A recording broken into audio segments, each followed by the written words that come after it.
Hi, welcome to Box Office Addict, my weekly live stream podcast where I break down the weekend numbers for you guys and have a free-form discussion with the chat about movies that are out in the theaters right now or movies from the past and so on. And I basically just answer questions and have a fun conversation with whoever wants to have one, quite frankly.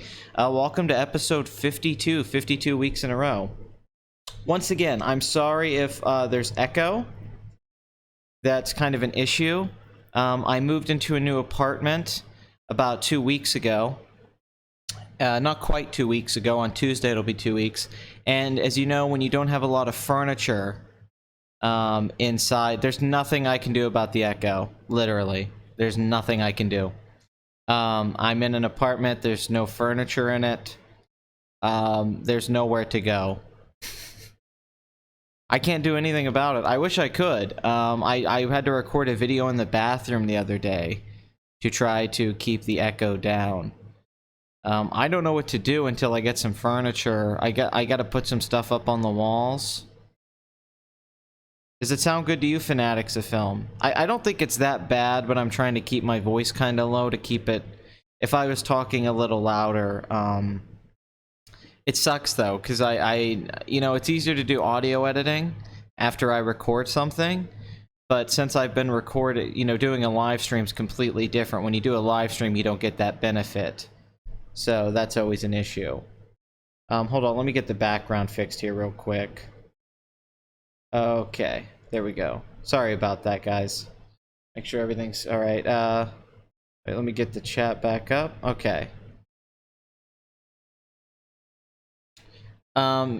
Well, I'm glad it sounds good to you guys. I'm gonna try to keep it to a certain level because it can get really bad. I've recorded some stuff. When I did my Fright Night video, I had to go do that on a toilet, and I came up with an idea for a second channel called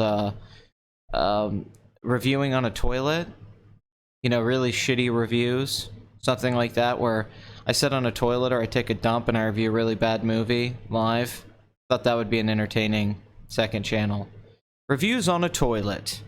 See what piece of shit Pat has coming out of him today, and what piece of shit's coming out of Hollywood the same week. So living in the new apartment has been both good and bad. I like having the escape, the independence away from all my friends and family and people that I was surrounded by and where I lived. Thank you. I'm very happy with the Fright Night vid. There was some audio issues, but I still think the I'm keeping up to my promise that my videos are gonna have a lot more editing, formatting with crapper reviews. We'll start a council. We'll start like a Collider Screen Junkies thing where we're all sitting on a toilet. And when I don't like the movie, I flush it. I click the... you hear it flush. Number 2 reviews. This movie's a number 2. It's nice to be able to get away, though. Although I am living here with someone, so it's not like I'm alone. And you know when you're in an apartment with somebody, you don't really get a chance to escape or go anywhere. So you're kind of always in each other's space. Hopefully that'll get better. I have a couch coming tomorrow, which I'm very excited about. Currently, all I have is a kitchen table, 2 chairs, and a bed. That's about all the furniture I have in my apartment right now. So here's the thing. We're going to have to try to do this episode quick, because the power outlet beside this table that I'm using right now that I'm recording at, the mofo doesn't work. It's one of those, it's an old apartment, so they're 2-pronged, so I had to go get an adapter for my computer and other things in the house, like the television. But the thing isn't working either one. So I have about an hour and 40 minutes of battery. And you know, who knows how quick it'll go because I'm live streaming. So I will have to do this as a shorter episode, even if I don't want to, because the computer will die, the battery will die, and I don't know what that'll mean for the live stream. I don't know what'll happen to OBS if my battery dies. I don't know if it'll keep running the live stream or not. So we'll try to get through this one as quick as possible. Let me see, how much do I have? It says I have 88%. So earlier I had 92%. So when I get to probably about 40 something or 30 something, I'm probably going to end the show just because I don't want to risk going over. This episode literally has a clock. I'm running against the clock in this one. which is really interesting. But like I said, my videos now are going to have more video in it, like the Lost in Translation one, an unheard whisper that's understood. I'm using more, I'm working a little harder on the editing and not just using photos. So the Fright Night review is an example of that. I haven't done my favorite films or an underrated classics in a long time, I think a couple months. And I thought, you know what, if I do one again, I really want to put a lot of effort into it. So I worked really hard on that video. Bathory's Bathroom Life. Jesus, Green Lantern. This chat's just turning more and more into like just the perv cave with the one girl. I mean, it's ridiculous. It's a bukkake of box office, if you will. Yeah, that's kind of more of what my videos are going to be like now. Even though, you know, I've been using video for like the theater screen background in some of the reviews. Mainly, I haven't been able to make more videos just because of the sound issues. There's been so many. It's been so hard to record in this place. I haven't got a chance to go see a lot of movies. I was gonna go see Ant-Man 2. I was gonna go see Sorry to Bother You, which is doing very well and getting very good reviews. I want to go see this film, 3 Identical Strangers. I was going to watch Rampage and do a review of that movie. So there's like 4 or 5 movies I'd like to do a review for you guys. I've just had no chance to go anywhere. I was going to go see Nightmare on Elm Street in the theater this week, and I wasn't able to go at a midnight showing for $5. My wallet being stolen has made things a real pain in the ass too. Because I just can't do anything without an ID. I haven't been able to go get a new debit card or anything, so money's been a little tighter than it normally would be because I have most of my money in my bank account. I would write a check and cash it, but the problem is that I actually left my checkbook back in my hometown well, not my hometown, but back in the town I was from, so I'm like, damn it. So I pretty much I'm screwed right now, but I will be getting a new ID on Wednesday, so I should have everything figured out. I also have a job interview tomorrow. It's a follow-up interview. I already did 1 interview this week, and I'm going back to do a 2nd interview tomorrow to get a job at this tech company. I'm not going to name the company because I don't want anyone stalking me, but it's a tech company here in Columbus. So I might be getting a job there. The guy seemed to really like me. We kind of hit it off really well in the first interview. It was an hour-long interview, so I think things are going pretty well. Hopefully I can get a good job. Are you living a rags to riches story? Hopefully the riches come at some point. Then I can live a rags to riches story. All I have right now are rags. There's no riches laying around this place. I just got rags to wipe my stuff up with. You know, that's the issue here. And my girlfriend's out getting Long John Silvers, so she'll probably come through the door at some point with some fish. Now, I'm not going to be eating the Long John Silvers because their food is horrible, but she thinks it's good. Is it like Silicon Valley? The TV show or the literal Silicon Valley? No, I mean, it is like a $2 billion company, I think.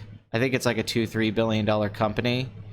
But it's not like, it's not Silicon Valley, like it's not like working for Google, even though I guess I technically work for Google in a sense because they send me money every month for YouTube. But, how could she possibly not be? Just how is it possible? There's no way. So hopefully I get that job. That would be nice, and then I can go out more, because there's this great independent film theater here that's showing several movies. They showed Willy Wonka this week and Nightmare on Elm Street, and I'm not working for Apple. This is not any major tech company. This isn't like, I mean, it's a big company, but it's not like, you know, it's not one of the main ones. It's not like one of the main tech companies, but I did go for an interview and things went really well. There's a lot of security.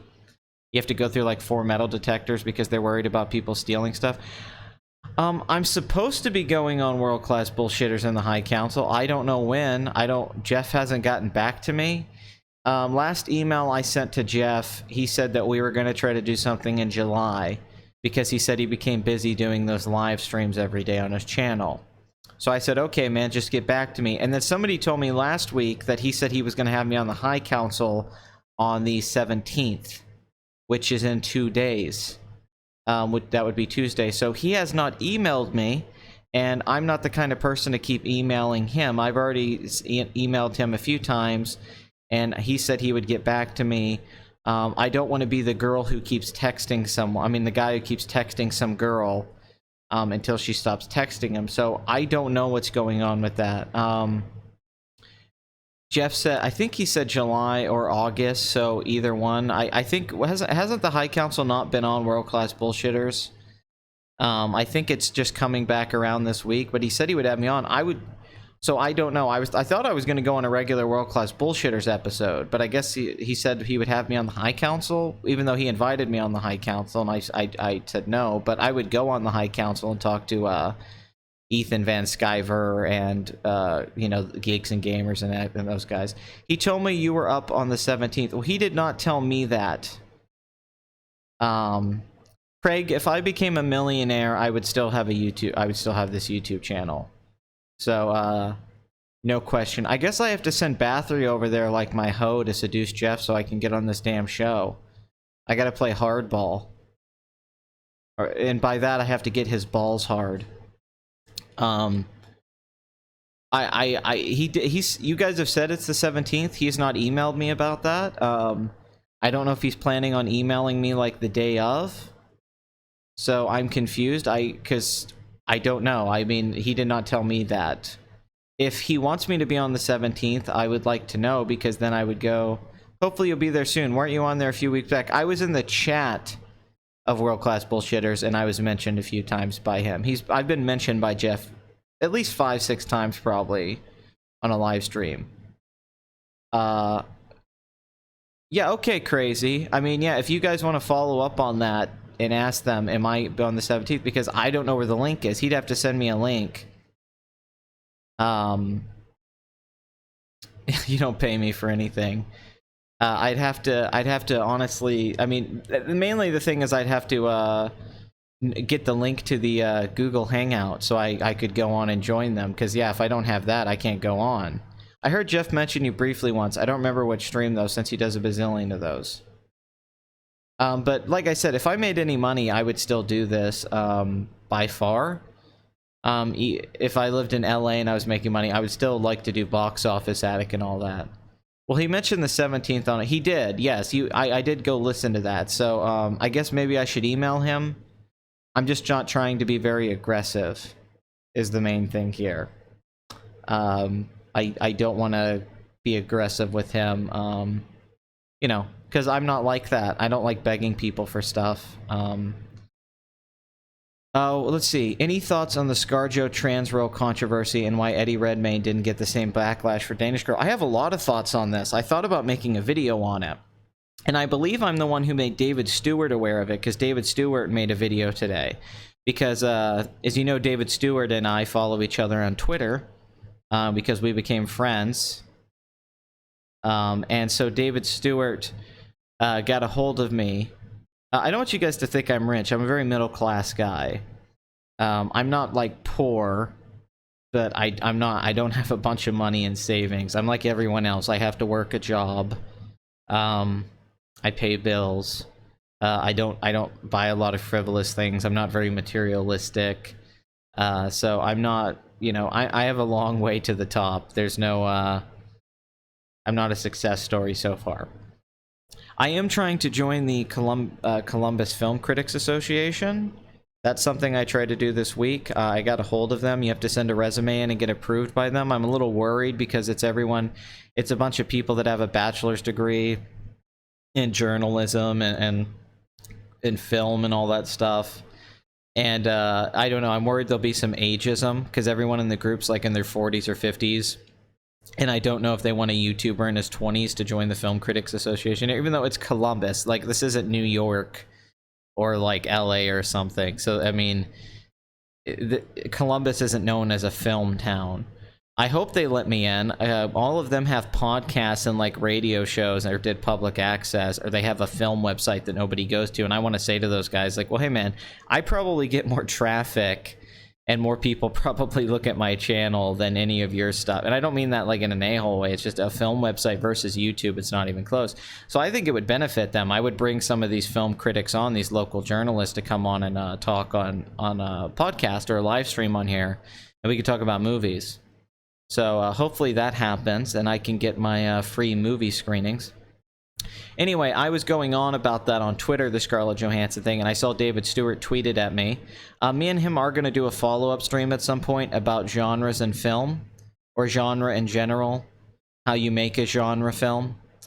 But we haven't got to do that yet just because I haven't been able to really live stream where I'm set up here too well. That's why there's been no Saturday Night Fever for the last 2 weeks. When I get things set up, and also at this job, if I get it, I have weekends off. So I have great announcement. This job is Monday through Friday if I get this job tomorrow, so that means I will have Saturdays and Sundays off, which means I will be able to do Saturday Night Fever, and I will be able to do Box Office Addict. So that was one of my fears moving here. I would not be able to do Box Office Addict anymore if I got a new job, but I have Sundays off, so I will still be doing Box Office Addict. You guys will not. So I should be able to do it for the rest of the year. So I'm really happy about that. Out of curiosity, could you please give me a voice like Jay Sherman, the critic? It stinks. Trying to avoid the echo. It stinks. John Lovitz. Homosexual. That's the ticket. Homosexual. John Lovitz is ridiculous. It stinks. Anyway, I was ranting about it on Twitter, the Scarlett Johansson thing, because it's ridiculous. And I saw David Stewart made a video. I watched it. It was really good. He pretty much said what I would have said, but I'll probably still make a video on it this week. Thank you, Carl. Thank you, Carl. I will probably still make a video on this week because it's a hot topic. Not the mall clothing stores that I don't know how they're still open, but I brought a hot take. If you want my general opinion on it, I mean, I have the opinion everyone has. It's ridiculous. Acting is an art form. Actors are storytellers. Actors should not be limited to things like their gender like that or whatever. I mean, it's political. It's a completely political thing. And it doesn't hold up to scrutiny, quite frankly. I can understand why a white person can't play a black person in a movie or an Asian. I can get that.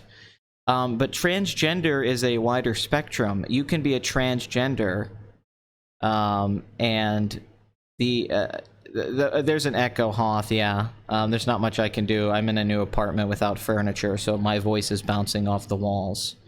I'm trying to avoid it.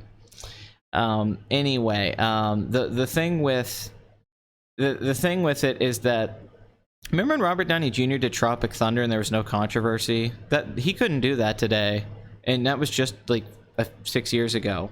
He couldn't do that today. There's no way. If they made that movie today, there's no way that would get a pass. We were lucky that happened right before this. A few years before. Downey Jr. even said as much on Howard Stern once. He said, I'm glad that movie came out then than now. You know, I've met transgender people, or people who claim to be, and you can just look like a normal guy or a normal girl and be transgender. It depends on if you want to get the surgery. It depends on how far along you are, if you've had hormone injections. So, theoretically, someone who is straight and looks like a normal woman or man could play a transgender. I mean, Jeffrey Tambor played one on that show and nobody complained. Eddie Redmayne got an Oscar nomination and he was praised by the LGBT community. He's loved by the LGBT community and SJWs. But all of a sudden, Scarlett Johansson goes to play the role. Yes, Cate Blanchett played Bob Dylan. Scarlett Johansson goes to play a role in a movie and it becomes controversial. Mainly, I blame Scarlett Johansson. I think her backing out is cowardly. I think it's her trying to play into the politics and get good points. I think she should have just made the movie anyway and everybody would have got over it. I think she did this because this is who she is. She is not quite as bad as Brie Larson, who is someone else I want to make a video on, because Brie Larson, I think, is literally a mentally retarded, and somehow is attractive enough that she's fooled us like an alien creature. It's like that 80 Series V with the lizard people, except inside of her is a retarded person. But Scarlett Johansson, she should be able to play that. Just like actors can play different countries they're from. They can, you know, they can play Russian. They can play.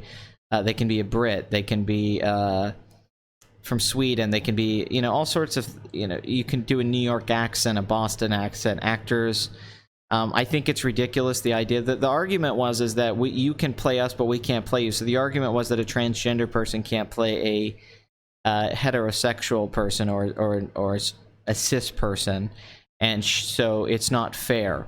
Well, Hollywood isn't fair. It's just not. It's never been fair, and it's a business. It's about making money. You can't name me an A-list transgender actress. There isn't one. There's no A-list bankable transgender actress. Why would Hollywood cast one if there's no money? Eddie Redmayne was cast because he had a lot of heat coming off the Stephen Hawking movie, and he was getting work in Harry Potter. Scarlett Johansson's a movie star.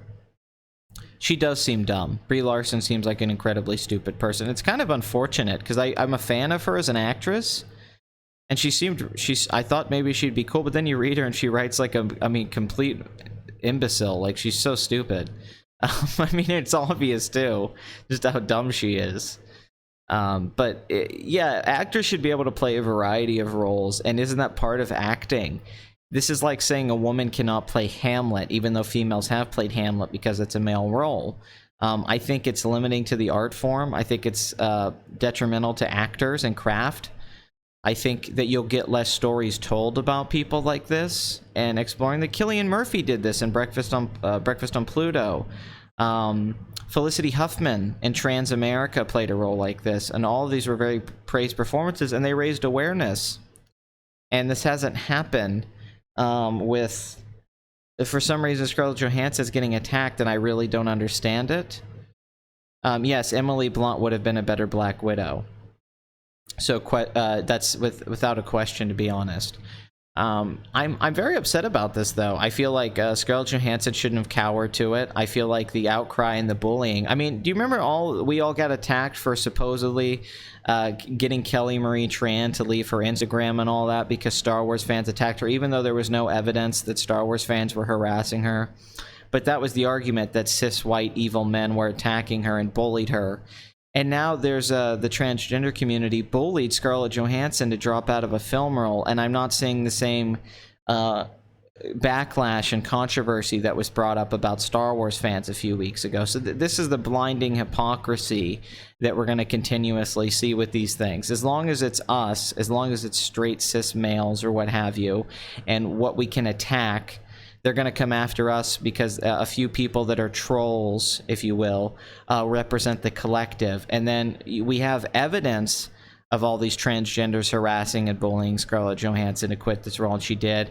And it's considered a victory and being praised across the board by LGBT activists and other celebrities and so on, which is insane.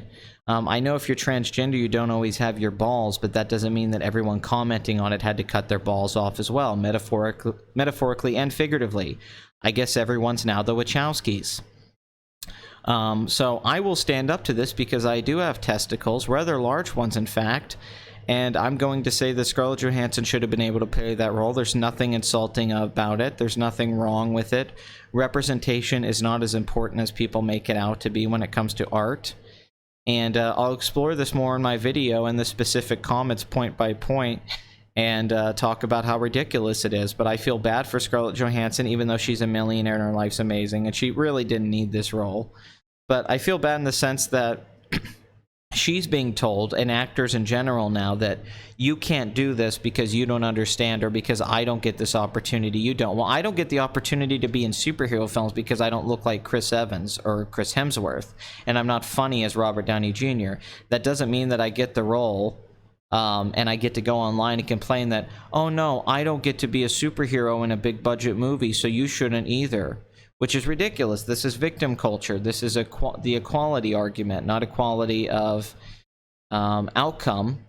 It's saying that the transgender actors out there, who are good or bad depending on the person, deserve the same opportunity as Scarlett Johansson, who's been in the industry for 20-something years, has worked hard, and has made a name for herself to be able to get roles like this, and has a, and that's, she's earned it. But you're trying to take that away from her because you feel entitled to something that doesn't belong to you.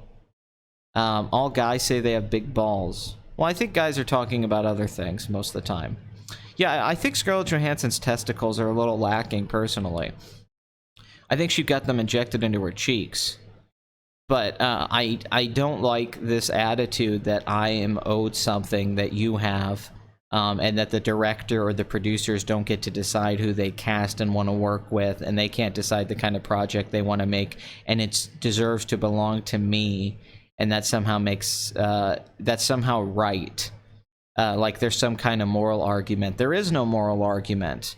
There's not even. She's more of a box office draw than any transgender actor, Dragon. I mean, I know that. I know that some of her movies have bombed, like Ghost in the Shell, but she's a bigger actress than any transgender they would be able to cast by far. It's not even debatable. So I am unhappy about it, and it's political correctness once again going too far and attacking the wrong people that are on their side.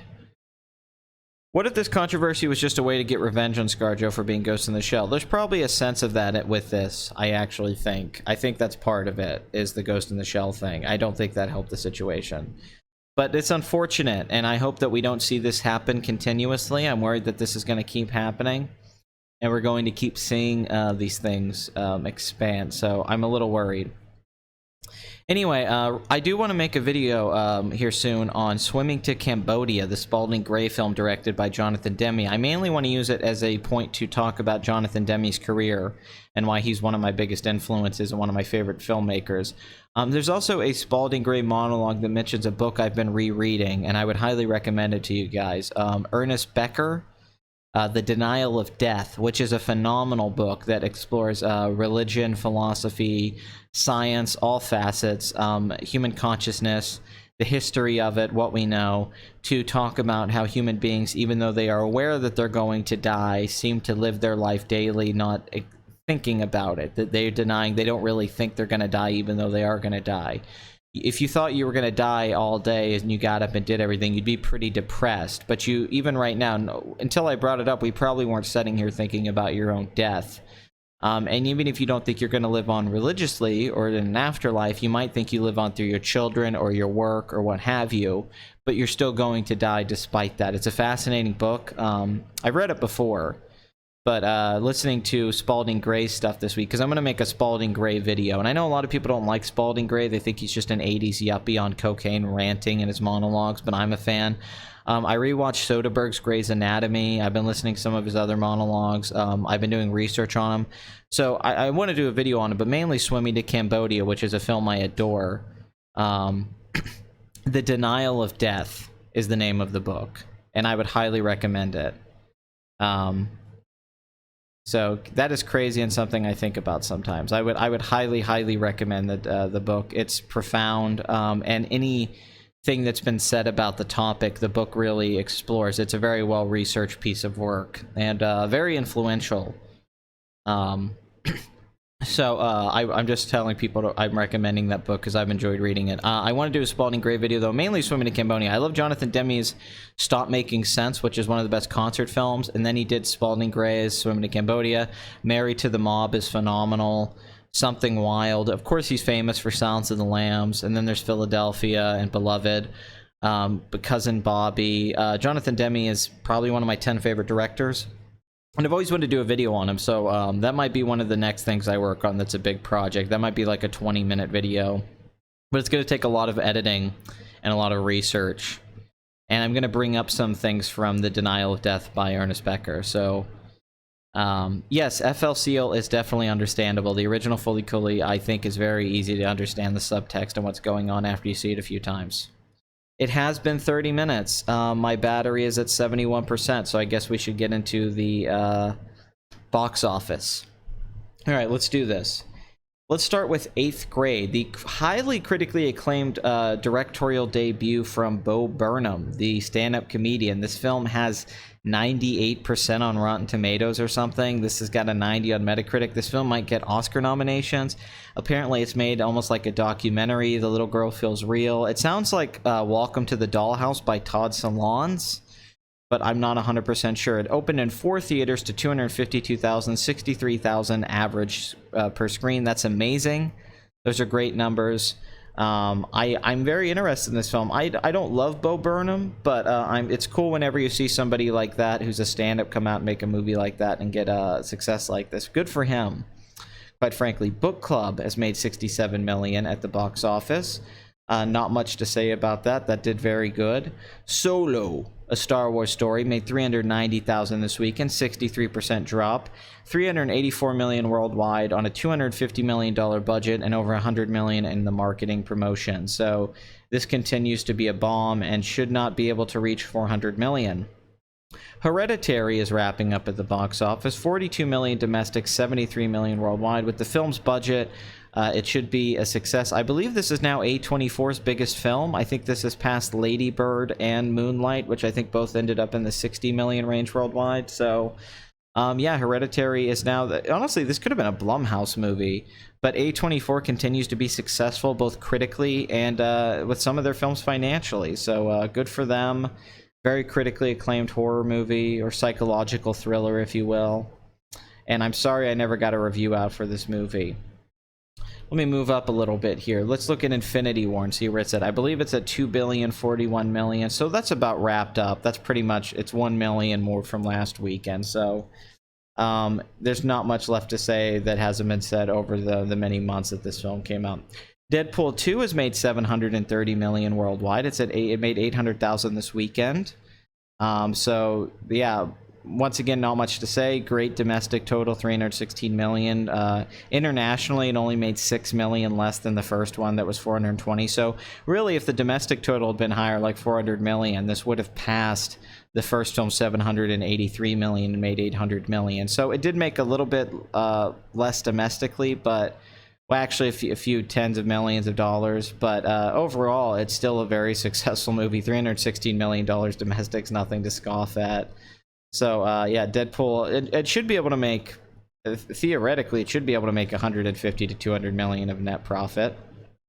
Leave No Trace, the very critically acclaimed film from the director Deborah Granik, who I'm trying to remember what this, Winter's Bone, that's right, Winter's Bone, the Jennifer Lawrence film. This stars Ben Foster. This film is playing here in Columbus. I would like to go see it and do a review of it at some point. I've heard this movie's amazing. It had $219,000 opening weekend at 311 theaters. It's made $2.1 million so far. I'm a big Ben Foster fan. I think he's one of the best actors working today. And $1.1 million at 311 screens is really good. It had an increase of 187%. Three Identical Strangers, which is also playing here locally, and I want to go see this film. I hear this film is amazing. It's in 170 theaters. It's about three guys who meet each other later in life to find out that they are actually all twins. They are triplets. And they were separated at birth, and there's some conspiracy and all that. I've heard this is an incredible movie, incredible documentary. It is playing here. I really want to go see it. They all look like Judd Apatow, which is weird. But it's also doing very well at the box office, especially for a documentary. Tag, the comedy starring Jeremy Renner and Ed Helms, John Hamm, is at 66 million worldwide on a $28 million budget. Not quite doing as well as Game Night, with only $51 million domestic, but it's doing okay. Won't You Be My Neighbor? 1.8 million. This film is still doing very well at the box office. 26% drop. 15.8 million. It could possibly make 20 million. This is very good for a documentary, very critically acclaimed film, possibly an Academy Award winner, this film. Ocean's 8 has now passed that $250 million worldwide mark I said it needed to pass to become a true success. $70 million budget, 132. I pretty much nailed this one. Not the actresses, although, you know, I wouldn't turn down a few of them. But $41 million opening weekend. On the opening weekend, I said this will probably get a multiplier that leads to 130 million, probably a little under 140. That's where it's at. 132 million will probably wrap up at 135 to 138. And I said that it should make 250 million worldwide, and that would make it a success. So I'm not usually right about these things. I'm almost always wrong, but I did call this one. The multiplier was right. 132 million, 251 million. This film is past its break-even point. I would say it's a success. Can it make 300 million worldwide? That would be the real sign of success. But still, this film did very well, and it continues to do well. And the Oceans franchise is still very popular. Who wonders what an Oceans 14 would have been at the box office? You have to think. Would that film have made like 500 million? Because it's been so long since there was an Oceans film. Uncle Drew, the basketball comedy starring Shaquille O'Neal, made $3.2 million this weekend, $36 million domestic, $38 million worldwide. I would say this is somewhat of a disappointment because of all the advertising I saw for this movie, but what are you going to do? Sicario 2 made $3.8 million this weekend, 49% drop, $43 million domestic, $59 million worldwide on a $35 million budget. The original Sicario made $84 million worldwide on a $30 million budget. Hopefully this film can end up somewhere around 45 to 48 million, and maybe it can make 70, 80 million worldwide. So I don't think it's going to really break even, but it probably could eventually on home video. But had a good opening weekend. Sorry to Bother You had a terrific expansion this weekend. This is also playing here. I really want to see this film. I think the visuals are kind of like Michelle Gondry and Spike Jonze meets Spike Lee. Spike Jonze meets Spike Lee. Maybe you can quote me on that one. It looks amazing. The trailer for this film is one of the best trailers I've seen all year. It's got like 95% on Rotten Tomatoes. It's got that guy from Get Out and Atlanta. Terry Crews is in it, Forrest Whitaker, Rosario Dawson, Danny Glover. I can't wait to go see this movie. Get Out was a surprise hit, and we've seen films like this, these art films, these black filmmakers making these art films that become a really big thing. Boots Riley had made this film. It expanded to 805 theaters. It made $4.2 million. It's made $5.3 million domestic. I don't think this is a very big budget film, so this could end up making $20 million or more. It's a surprise hit. Perhaps Spike Lee's Black Klansman will also become a surprise hit at the box office. It seems to be the last couple of years. And, I guess you have to throw Black Panther in there as well. So good for that movie. The First Purge from Universal, $9.1 million, 47% drop. This film has made $72 million worldwide on a $13 million budget, about $50 million domestic. It's on par with a lot of the other Purge films, except maybe like the last one. Let's go check that out real quick while we have time. We are running against a battery right now, so Election Year made $79 million. This film shouldn't be able to make that, but this should be able to reach $60 million, and it will make over $100 million worldwide. So the Purge franchise continues to be the new Saw franchise, and this is a very successful fourth film, I believe, in the franchise. So 4 films in, and they're still continuously doing $100 million worldwide. Those are good numbers. That's good for Jason Blum of Blumhouse. Jurassic World Fallen Kingdom continues to be a major hit at the box office, making $15.5 million this week, and this film has blown out all expectations. A lot of people thought this film would make, at best 300 mil domestic, maybe a little less. It had a good shot at making $1 billion worldwide because the last film made $1.6 billion, but I think this film's done better than anyone predicted. $148 million opening weekend. This is going to make $400 million domestic. I don't think anyone thought this was going to make that much money. Even though it's not making the $652 million of the previous film, $400 million domestic is amazing. It looks like it's going to make $800 million internationally, so $1.2 billion worldwide is locked up at the box office. Jurassic Park, or the Jurassic World franchise, is here to stay. The funny thing is, me and Blood Money the other night wrote Indiana Jones 5. We wrote our pitch for the Chris Pratt Indiana Jones film, and I'm not kidding when I say this, that it is the best Indiana Jones pitch and story since Raiders of the Lost Ark. No debate about it even. It's amazing. It's maybe the best idea I've ever had. We honestly think about writing the script and trying to send it to Spielberg, which I know sounds arrogant, but I'll give you a hint. It's a mix of Munich, Bridge of Spies, and Raiders. It's a mix of those 3 movies together, and it would star Harrison Ford and Chris Pratt. And it also would take place during the 70s, and it would be an homage to 70s spy political thrillers. Like The Pelican Brief, All the President's Men, in the same way that the original Indiana Jones films were, going back to the movie serials.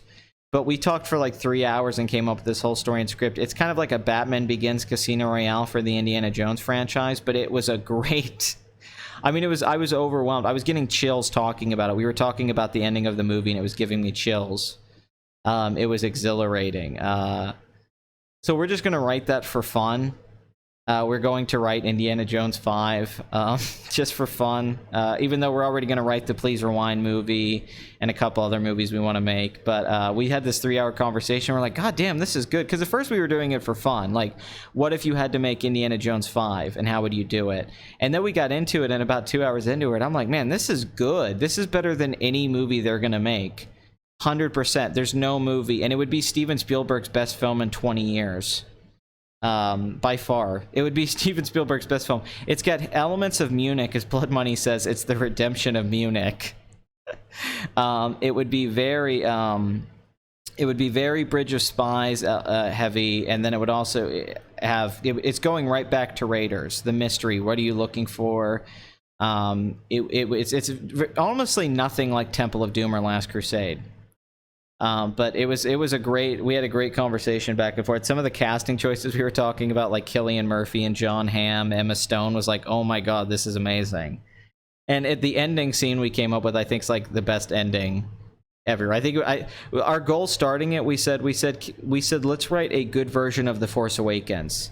Let's do everything J.J. Abrams tried to do with The Force Awakens as a movie, with Rey and with the lightsaber and the old characters, and it being a reboot sequel. And let's do a good version of that with the new Indiana Jones film. That was the idea from the inception of it. We said, can we remake? Can we do what Force Awakens tried to do? Can we do what Jurassic World tried to do, what Colin Trevorrow tried to do? But can we do a good version of what Abrams and Colin Trevorrow tried to do with Indiana Jones? And I think our idea is really good. I'm not saying it's a brilliant script because it's not written yet, but I love Last Crusade too. I would also like to get Jake Kasdan to work on it. I think that'd be kind of beautiful. He made Jumanji 2 recently. He's Lawrence Kasdan's son. I think that would be great. But the main reason I think... remember I rewrote the Star Wars trilogy? It was basically like that. It was just like a long pitch. Like that was a long pitch for the trilogy. We came up with a really long pitch for the new Indiana Jones film. Just like, it was mainly like, what do you want to see? What do you want to see? Well, that's what we got to. And I was like, well, I want to see this. And I was like, yeah, I want to see that too. And I don't know where it came from. I know it sounds cocky, like I'm a genius, but I think, we took a lot of influence from like Casino Royale. We took a lot of influence from Casino Royale and how they approach that movie, and like Batman Begins, and we're treating it in a similar way, where it's a more serious, grounded Indiana Jones film, but it also reestablishes the character and brings it back to where you could make sequels. And Chris Pratt would very much be involved with that, but it would have Harrison Ford. Anyway, this film has made $1.1 billion worldwide. It's a huge hit. It should be able to make $1.2 billion. So congratulations to Universal and the Jurassic World franchise, even though I thought this film sucked. I really like Chris Pratt in it, though. Owen isn't a character, and he still feels like there's something there, and he's basically playing baby Indiana Jones. Incredibles 2 continues to have an incredible run at the box office. $16.2 million this weekend, $535 million domestic. I'd say $560 million domestic is a lock to even $575. Some people thought this would wrap up at $550. Maybe even $580 is possible. This should have made $600 million just because of that opening weekend, but who's going to complain? Age of Ultron opened $191 million, only made $459. So this film's done better than that. So it should make $570 million domestic. It's currently at $321 million worldwide. This is Brad Bird's most successful film, passing the original Ratatouille, Mission Impossible Ghost Protocol. By the way, I can't wait to review and talk about Mission Impossible Fallout. Have you seen the reviews for that movie? 8.5 on Rotten Tomatoes. Has like an 86 on Metacritic. It's like the best reviewed action film since Fury Road. Fuck yeah, good for Tom Cruise. Anyway, this film's on its way to $900 million worldwide and possibly $1 billion. It hasn't opened everywhere internationally, but this is a big hit. I was very mixed on this movie, even though I thought it was okay overall. It got pretty decent reviews, actually really good reviews. Not as good as the first one, mind you, but this proves that Pixar has tons of money left to be made with the sequels. Finding Dory made $1 billion. Monsters University made around $800 million. So yeah, Incredibles 2 did as well as we all thought it was going to do, waiting 14 years. And for Brad Bird, he's back on top after the bomb of Tomorrowland. So the question is, where is it going to end up? Will the film make $1 billion?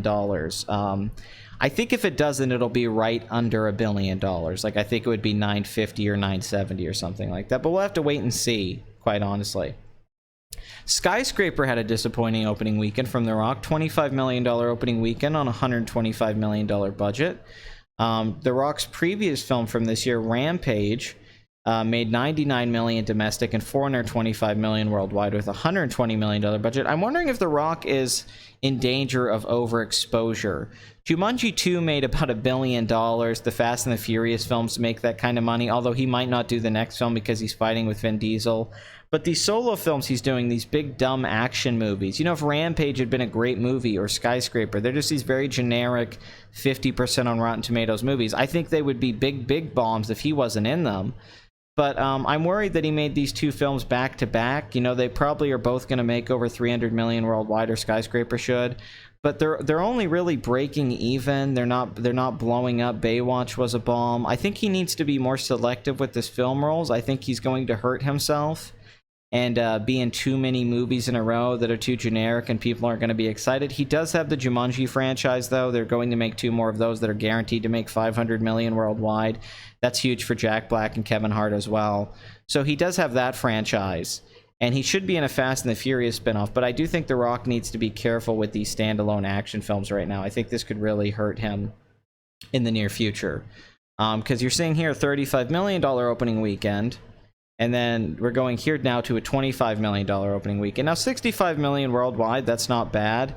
This is from Rawson Marshall Thurber, who directed Central Intelligence, a very successful film with him and Kevin Hart. We're the Millers, a surprisingly big hit from a few years ago.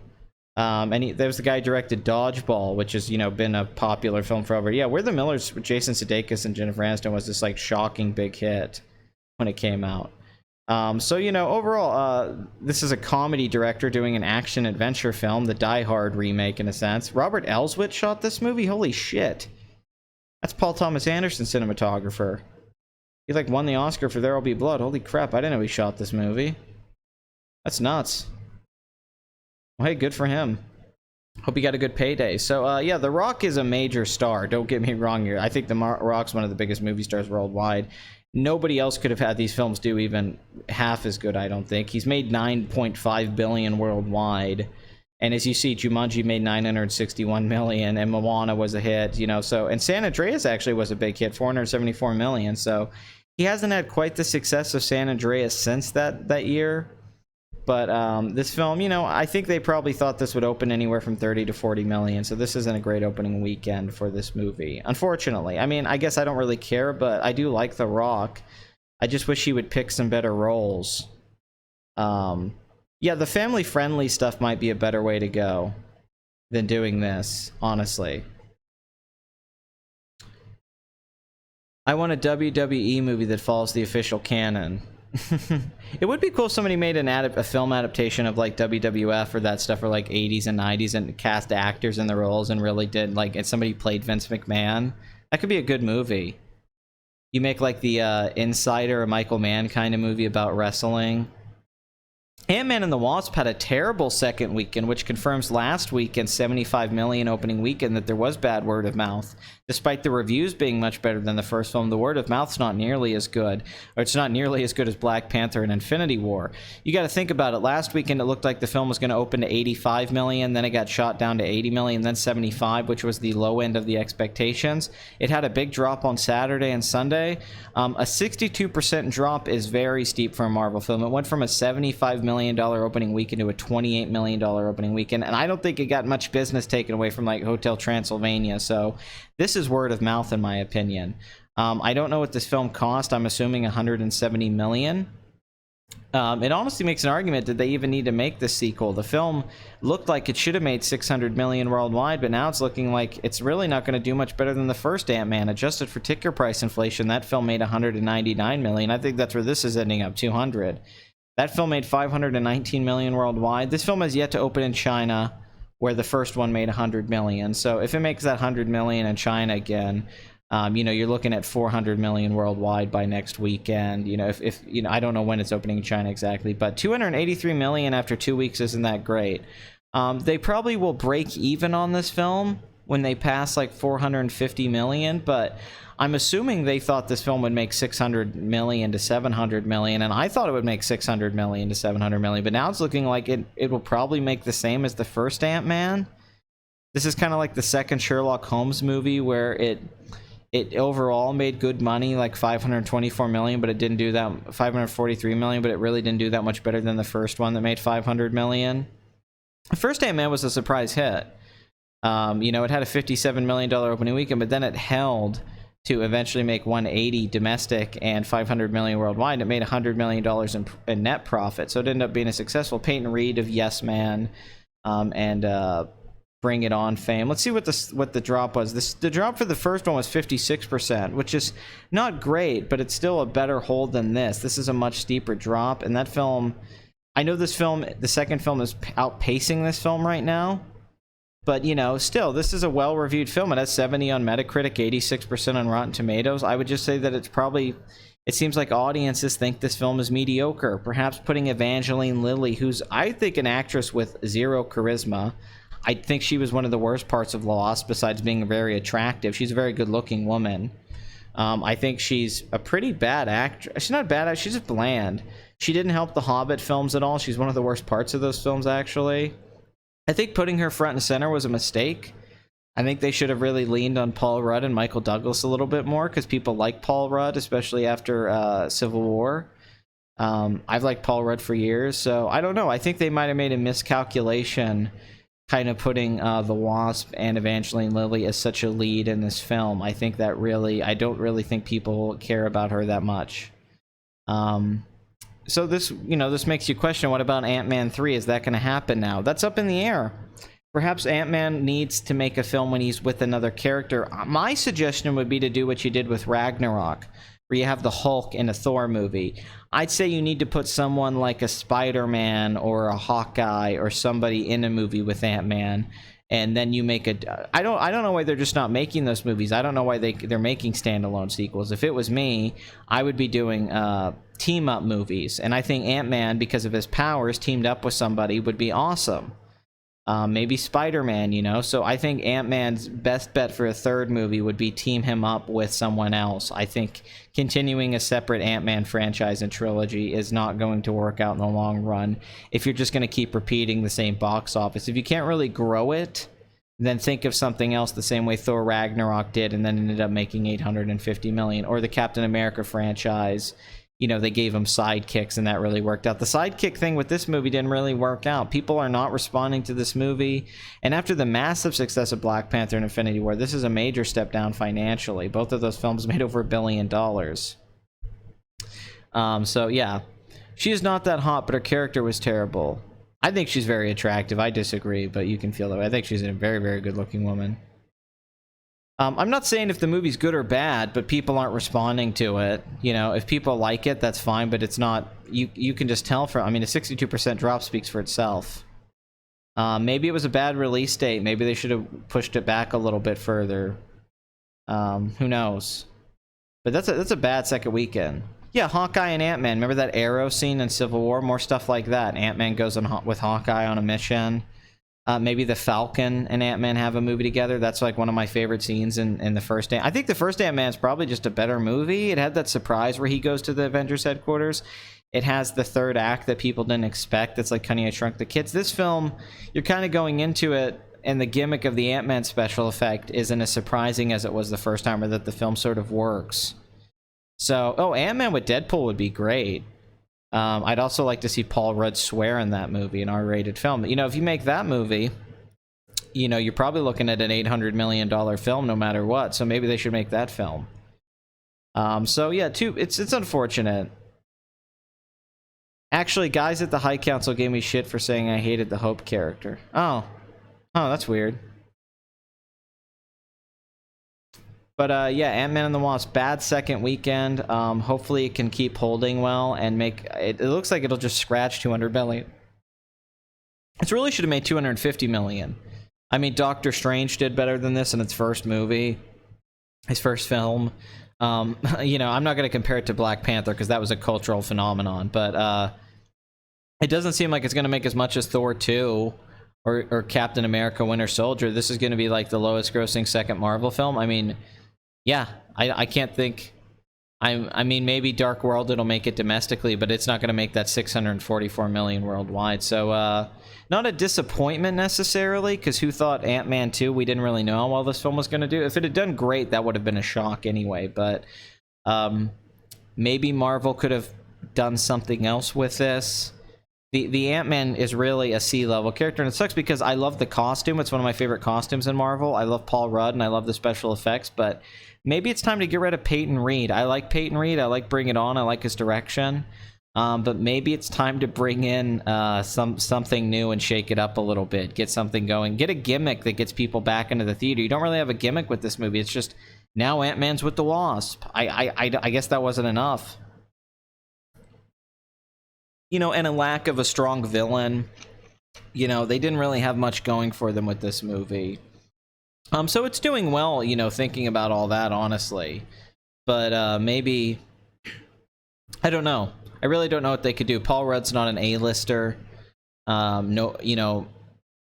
my idea would be cast a big name as a villain. You know, go after a big name actor to play the villain. That's the only thing I think you could do at this point, would be try to get somebody who's a big star. I'm trying to think someone off the top of my head who would be good for that. A celebrity, you know, kind of like Cate Blanchett being in Thor. Let me think here real quick. Just how many options do you really have? But Marvel could get anybody. You guys come up with somebody. Maybe you guys, who would you like to see as the big bad guy in Ant-Man 3 and a big celebrity? Who do you think would bring people in to the theater in Ant-Man 3? I don't want Joe Corn. Oh no, Joe Cornish. Oh, sorry, I was thinking Joe Carnahan. John Lithgow. John Lithgow. There's a good idea. That's a really good idea. Yeah. UK version of George Clooney, but yeah, Michael Shannon. Okay, that's a good choice. Perhaps Gaiman. But yeah, I think John Lithgow's a great choice. I think that's a really inspired choice. Yeah, it should have more Ant-Man. It's an Ant-Man movie. Make Ant-Man the goddamn lead of his own movie. Will Ferrell, holy crap. That's actually an awesome idea. If Will Ferrell played like a bad guy in an Ant-Man, that's the only thing he could play a bad guy into is an Ant-Man movie. Well, Megamind. Christian Bale. There you go. Mark Hamill. Yeah, there we go. Those are some good ideas, man. Mark Hamill. Yeah, like get somebody in there that can get people excited, right? So anyway, the film's doing okay, but it's not one of Marvel's more successful films. Hotel Transylvania 3, Summer Vacation. You know a franchise has jumped the shark when the third film in a Universal monster movie team-up animated series is Summer Vacation. Vacation, all I ever wanted. Sucking blood, having fun in the sun. Vacation with my werewolf friend. Yeah, yeah. That's so stupid. I will say this. As you all know, if you follow this channel, I am a outspoken fan of Genndy Tartakovsky. I think Dexter's Laboratory, Samurai Jack, his Clone Wars television shorts are all amazing. I'm upset he did not get to make his Popeye movie. I will even say this, and I also think he's one of the best living action directors.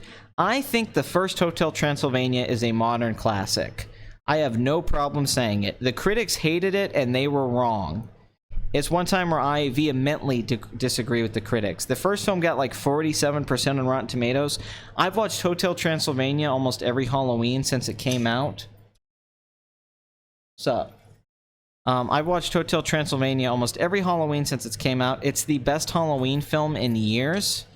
Adam Sandler gives one of his best performances as Dracula. He's loving and warm in that movie. Mabel's the daughter is incredible. She became like a fan favorite. I thought I wouldn't like that movie, but Genndy Tartakovsky did such a brilliant job directing it that the action, the set pieces, the momentum of the movie is legitimately overwhelming. And I know a lot of people love it. I heard Doug Walker talk about it. He loved it.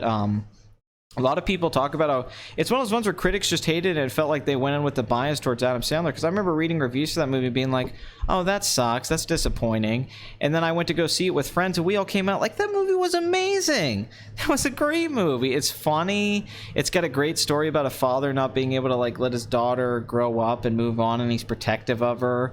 It's got some dance, you know, illumination stuff in it that kind of sucks. But man, Genndy Tartakovsky's direction, the way the castle's designed, the action scenes, all that stuff is great. Andy Samberg's a little annoying in that first one, but man, the first movie, the bat scene at the airplane, I showed it to my friend. I would always tell them, like, dude, you got to see Hotel. They're like, Hotel Transylvania, and then I'd show it to them, like, man, that's great. It's like a 60s, you know, animated film. It feels like it's from the 60s or 70s.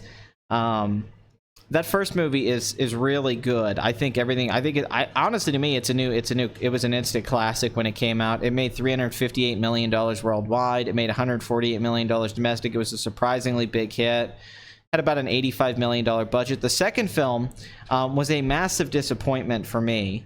That film made a lot of money. It's one of Adam Sandler. In fact, it's Adam Sandler's highest grossing film. Right here, we'll look at the worldwide box office. The first film made, let's see, they're both his highest grossing films. The first film made $358 million worldwide, and the second one made $473 million worldwide. $169 million domestic, $303 million internationally. So that was on an $80 million budget. Now, I'm really happy for Genndy Tartakovsky. I've been a fan of him. I'm glad Adam Sandler and Sony were lucky to get him. See, the first film written by Robert Smigel, I think he had more influence than Genndy did, and then I think Adam's got more involved in the writing, because the second movie kind of sucks. It's got some good gags, but it's the bad movie that the first film, as the critics said it was, that it's not. And the third film looks pretty bad, too. And the summer vacation thing looks pretty bad.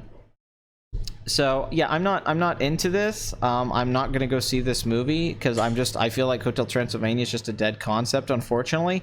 But $44 million opening weekend after a 40, what was it, the first one? The first one had a like 41 million, 42 million, the first one. The second one did 48, and this one did 44. So it's a successful trilogy financially. I remember having a good time seeing the first Hotel Transylvania. I think the first one's awesome. I'm just a fan of it. I'll praise that movie to the end of my days. It's a Halloween you want to watch Hocus Pocus? You want to put in, you know, like any of your Halloween films, you know, Mad Monster Party, Charlie Brown, The Great Pumpkin. If you want to put in any of those films, but Hotel Transylvania I think fits right in there. I think it's mainly because of Genndy Tartakovsky, his direction on that film. He's made it's one of the most quickly paced, crazy, kinetic animated films I've seen in like maybe ever. I mean, it's crazy. It's him just directing the shit out of it. I think that first one's got a great tone too. Them going to the castle, it's a sweet movie. I mean, it's not like a masterpiece. It's not brilliant, but if you like Halloween movies, which we don't get many of. And I'm a fan of movies like that. You know, probably in general, it's like a 7 out of 10 movie. But man, it's such a great movie to watch. It's a great movie for kids. I'm a big fan. I was very upset with the second film. I was excited for that, and the third film just looks bad. I never saw why Hotel Transylvania 1 was so hated. I don't either. I think the critics completely went in with an Adam Sandler bias. Adam Sandler's really good in that movie too, with the song and the voice. Mabels, I love you. You know, he's great. The design of the movie's great. The way the characters are drawn, the character designs and all that. I'm a big fan of that first one, but yeah, the second one and third one, no. Well, I haven't seen the third one. I like a lot of Adam Sandler films. I like The Wedding Singer. I like Happy Gilmore. I like Billy Madison. But everyone kind of likes those ones, I guess. But you know, I like The Water Boy. I like parts of Big Daddy.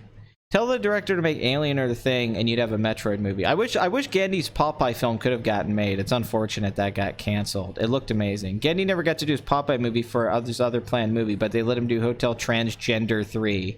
Yeah, Hotel Transgender. Now that would be a fun movie. But they would fire all the actors, would have to quit and protest so transgender people could voice the characters.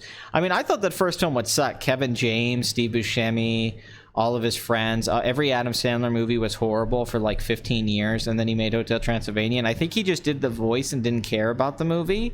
And I think he just let Genndy Tartakovsky do whatever he wanted. That's how it feels. And then the film became this surprise hit.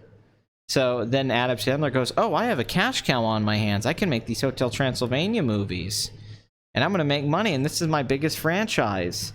And that's unfortunately what seems to have happened, while Gendy now just seems like a director for hire. But I feel like on that first film, he got to bring some of that Dexter's Laboratory, Samurai Jack charm to the show. Gendy Tartakovsky's a great storyteller, too. He's a really good writer.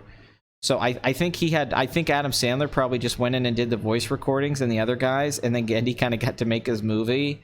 And now, unfortunately, Adam Sandler's fingerprints are all over this. But great opening weekend, 44 million. That's not bad, especially for a third film. It's been a few years since last. This film, you know, I'm surprised they didn't release this in October. This is a summer movie. This is an established franchise. It's the only real successful Sony animated franchise. 100 million worldwide already. This should be able to make 400 million worldwide. Theoretically, it's definitely going to make 100 million domestic. Probably could make 150 million if the word of mouth's good. Kids love this franchise. My nephews all watch it. So another success for Adam Sandler. You know, and he's mainly been doing Netflix stuff, and that's where his career been. He hasn't made a movie since 2015 in theaters, and that was Hotel Transylvania 2. Pixels bombed. Blended didn't do that great. Grown Ups 2 did very well. The Grown Ups franchise did as well. We're probably going to see Grown Ups 3. Because after Grown Ups 2 made the money it did, he sent everyone a car once it made 200 and the first Grown Ups. But the two Grown Ups films are both at 250 million or plus worldwide. You know, usually an Adam Sandler film does a little bit over 200 million, but the Hotel Transylvania films make more than that. He's a producer, so he's getting, you know, more money for just doing the voice. So worldwide, Adam Sandler's at 4,728 million, and with that Netflix deal he signed with all those movies, he's making a bunch of money. But he did make that good film with Noah Baumbach. He had a really good movie last year that I loved. It was kind of like a Woody Allen movie, although Noah Baumbach's always trying to make Woody Allen movies. So this is another animated hit from Adam Sandler. So he continues to make a crap load of money and be one of the laziest guys ever. He's the complete antithesis of Tom Cruise. Tom Cruise works his ass off, and every film gives 100%. And you see stuff like what he's doing in Mission Impossible, and Adam Sandler just phones it in and just keeps making money and goes on vacation with his friends. But this is a good opening weekend. This might have taken a little bit away from Ant-Man, but it's really tough to gauge that, as how much do you consider Ant-Man to be a family film or not. So, yeah, the third film. So this is, I don't know if this means a fourth movie will happen, but if they just make a trilogy, at least financially speaking, it's successful, maybe not critically, but I still think that first one's underrated. Thank you for $5 from Darkwing. Skyscraper producer. Hey, let's make Die Hard, but set it in a skyscraper. Producer 2. Brilliant! I don't think I've ever seen a film with The Rock in it. Really, that's weird, because he's been in so many movies. Like, you didn't go see The Mummy Returns when it came out? But CGI Samus or live action Samus? I would do a mix of CGI and live action. I would have a live action costume like Iron Man, and then some scene she would have to be CGI, obviously, but I would mix the two. Remake Adam Sandler's Jack and Jill, but Jack replaced Jill with Jar Jar. Misa, your sister! I didn't watch the Red Letter Media Thing review. I really want to, but that's one of my favorite movies. Yeah, he is. That's a good point. I can talk about Tarkovsky and Tartakovsky. That's why this channel's so great. Can you briefly talk about your pod racing movie? Yeah, it would have been George Miller's Pod Racer, a Star Wars story. It'd be 90 minutes long. It would just be one race across the desert that spans a few days, and it would be like Fury Road. A guy's got his wife and kid. He's going to lose them. It's like a slave trade, and he has to win this race. And the whole movie's one race sequence that takes place over like 2 days. And it's directed by George Miller. That was my Pod Racer movie. It's very simple, no plot. It's maybe Jabba the Hutt's in it. He's behind the stuff, but yeah, no main plot, no story. Just a 90-minute action movie chase film. That's all it would be, and it would be amazing. Like $100 million budget, George Miller, and go. Okay, so my battery is at 30-something% because, like I told you guys, that outlet did not work. I don't know why the outlet's not working, so my computer is just dying. There's not much I can do about it. The outlet doesn't work.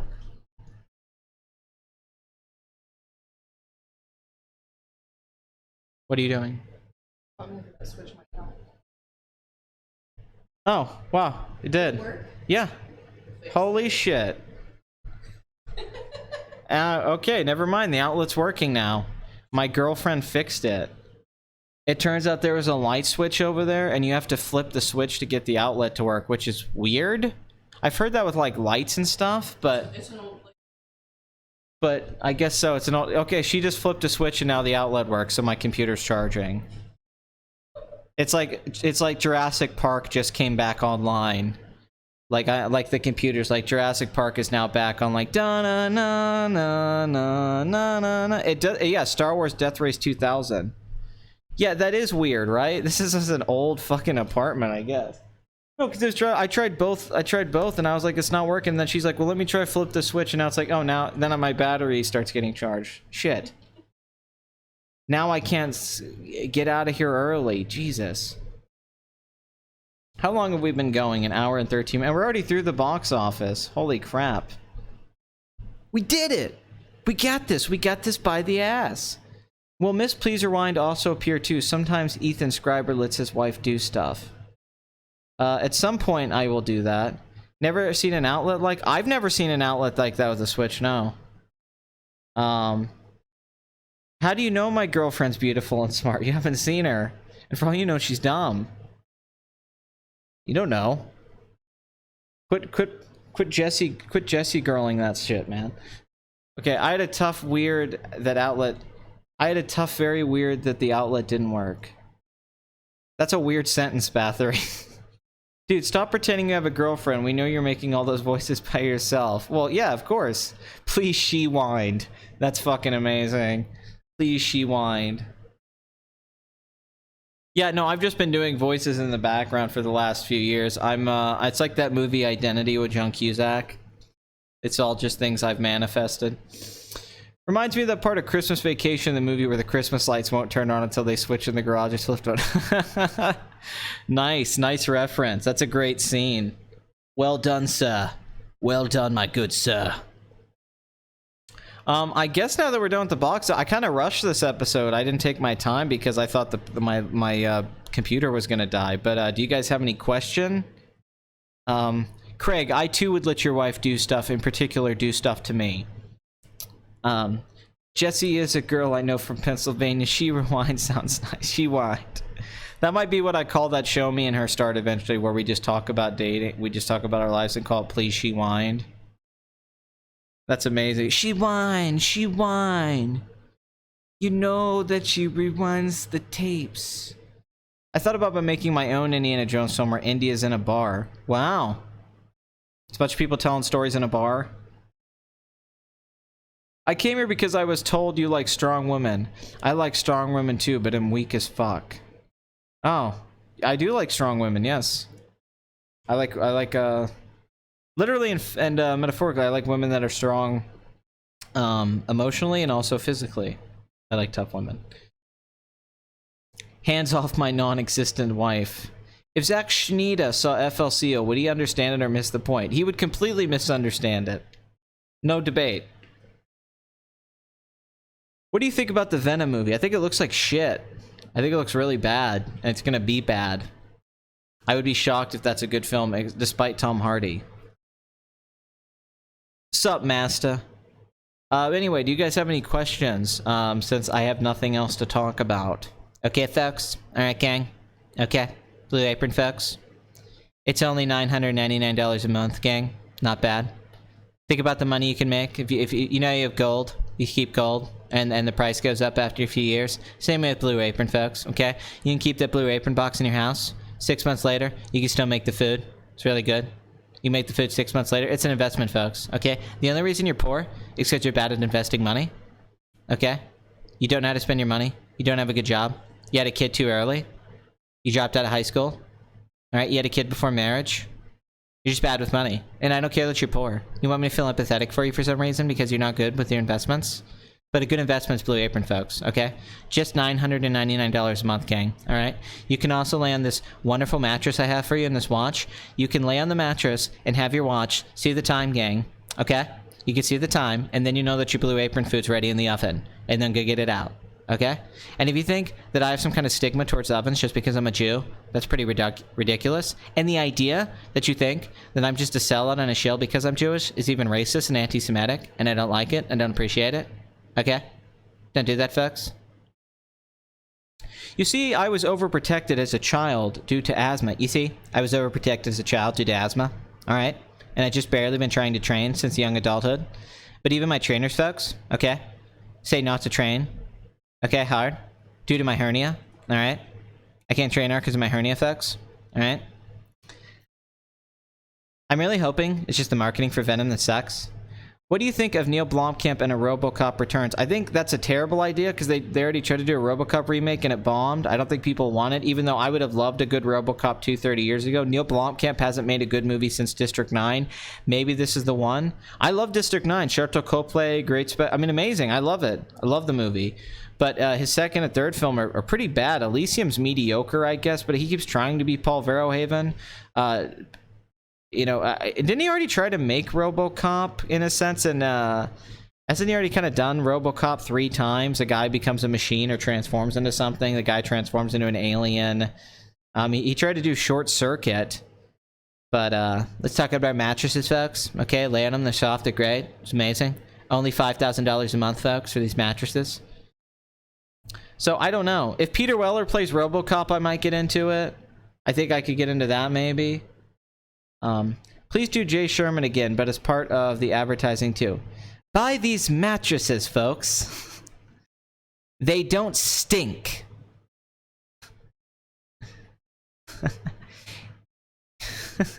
Homosexual. If you're homosexual, you can have sex in this bed. Don't take the receipt off. That's the ticket. I love it. I'm John Lovitz. I love it. Why are you coming to a box office show for personal advice? Because everyone comes to this show for personal advice. It's like turned into Therapy Addict. Wait. I have the answer here. You don't have to be a strong guy to deserve a strong woman. You have to be able to put up with it. There's your answer. You probably echoed like the most, just echoing off the walls. Well, the answer's there. That was my impression of an interrupting girlfriend who doesn't know her place. I hope you guys would like that. I've been working on that one for a few weeks. I thought that would be a really good one to do for you guys. I saw Chappie and hated it. I think everyone did. I think Neil Blomkamp hates it. Elysium set my eyes on failure with this camera work. Oh no, the special effects are amazing though. Yeah, his camera work is terrible in that movie. Great special effects guy, great design guy. Like, he probably should just be a special effects guy and quit directing. He's not a very good director. Will we ever get a Simpsons 2 movie? Maybe. It's mediocre. It's not very good. Marge, I love you. I can hear your GF leaving you. I can hear it right now. I feel it through the screen happening. The poor bloke even has to do his own adverts. I know. Guyman7, stop looking for the perfect woman. Just fall in love. That sounds like a goddamn country song. Stop looking for the perfect woman and just fall in love. You think you gotta get something better, but good enough is good for me. I'm not picky. As long as they are a blonde hottie, I'm happy. You were thinking too much. Go out, meet people, and let things happen. Oh wow, the world. It's amazing. Because I am pathetic. And thanks, she whined. But I guess that is not all. I came here because I was told Please Rewind is into strong women and is a psychologist. Yes, I am a psychologist. Who knew? You sound like 4chan. They told me to go out despite I do. Yeah. I'm just a cab driver. He's a cab driver psychologist. We're all a psychologist. I don't know if you guys knew that. Everyone here is a psychologist. Apparently I'm a psychologist. I mean, I probably know as much as any psychologist you know. And I'll certainly give you the medication you want, like any psychologist, you know. I'll be your pusher, man. I could have aced psychology. That's like easy as shit. You ever been in a psych class?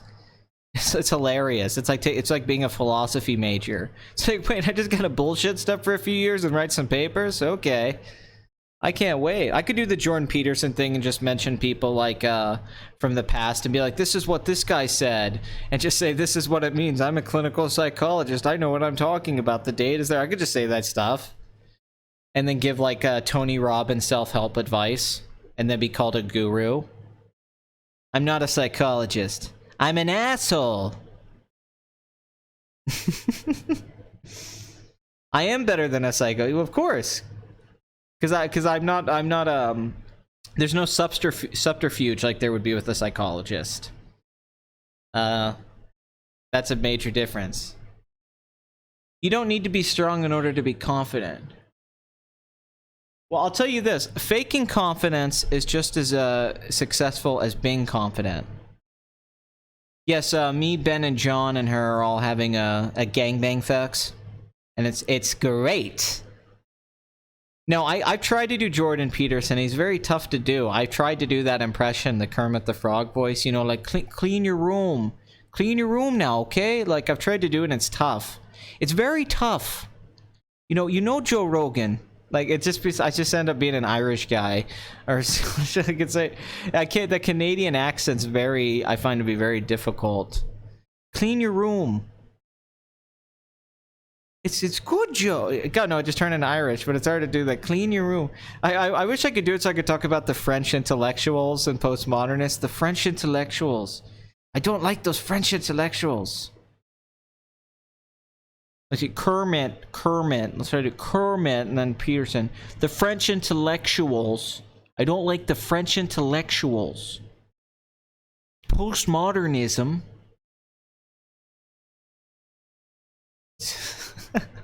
I remember seeing a meme once where Jordan Peterson's looking behind a tree to like Mike Myers, and he's like, "You watch out, you French intellectuals."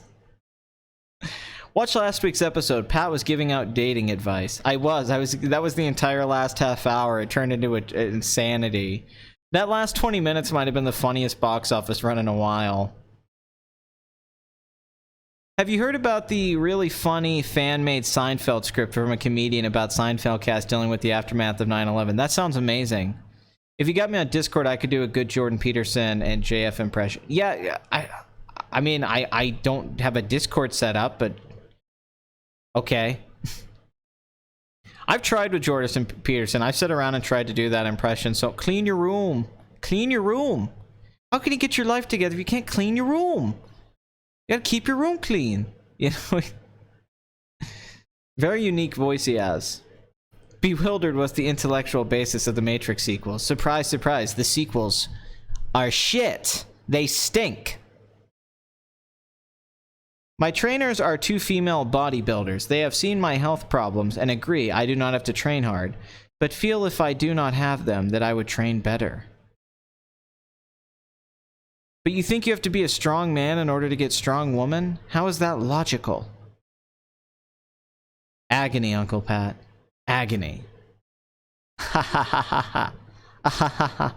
Your Quentin Tarantino voice is good. Good pacing. Oh no, I think I do the single best Quentin Tarantino impression. Excluding maybe Norm Macdonald. I already talk like Quentin Tarantino. It's not even an impression, that's just my voice. Like, if you just hang out with me long enough, I just turn into Quentin Tarantino.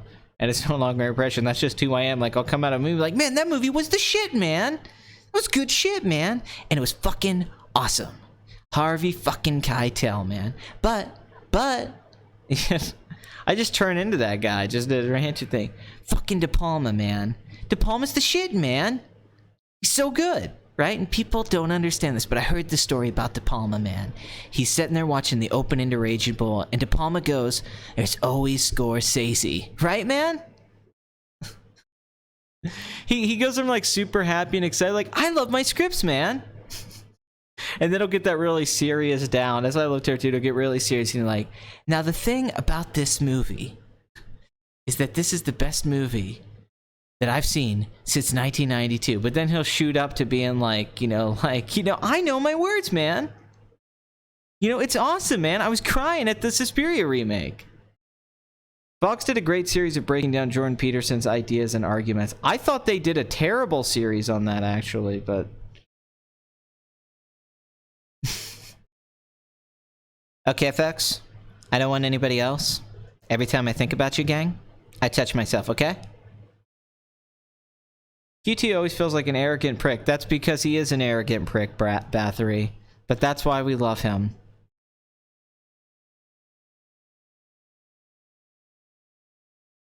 Remember when FLCO Hako kills Nanto's dad and replaces him with the sex robot? I remember. I remember. You guys are not asking any questions. You're terrible at asking questions. I hate all of you.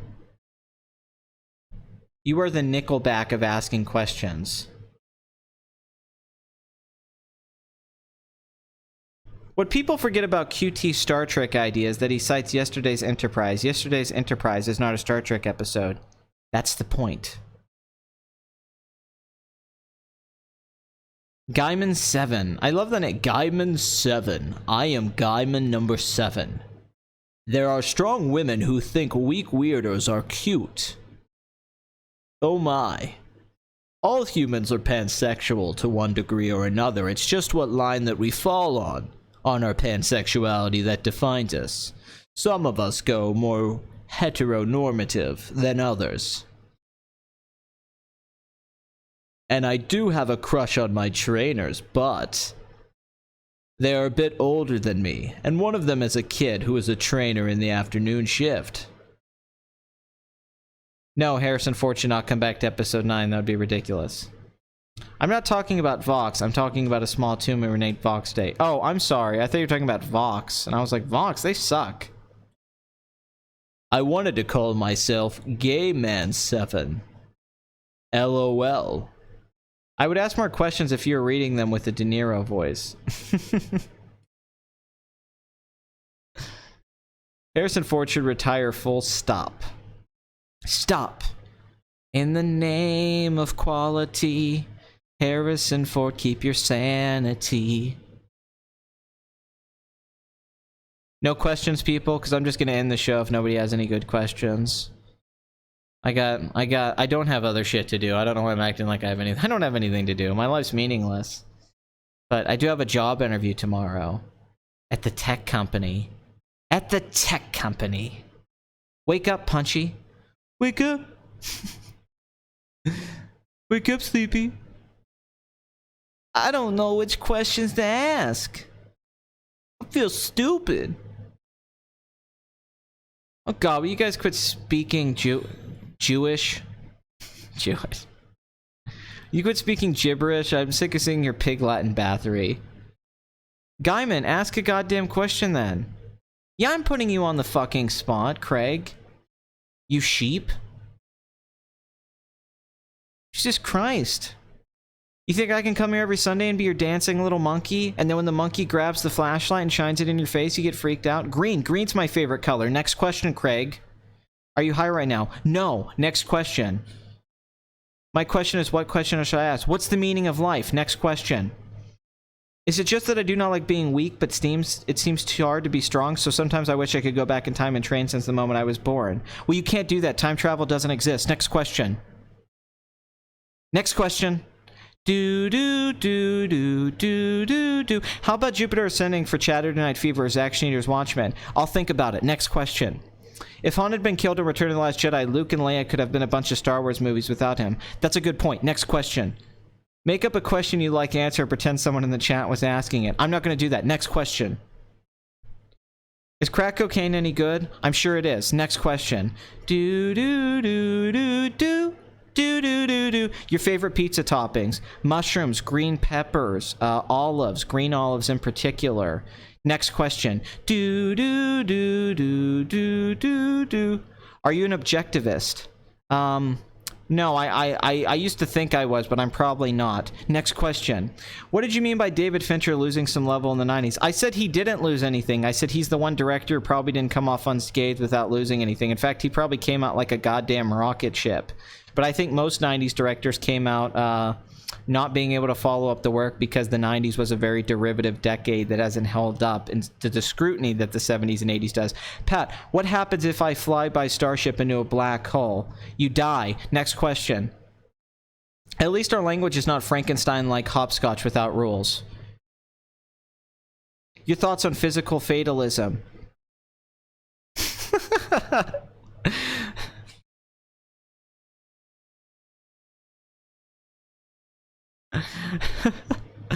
I think it's pretty self-explanatory. Physical fatalism. Next question.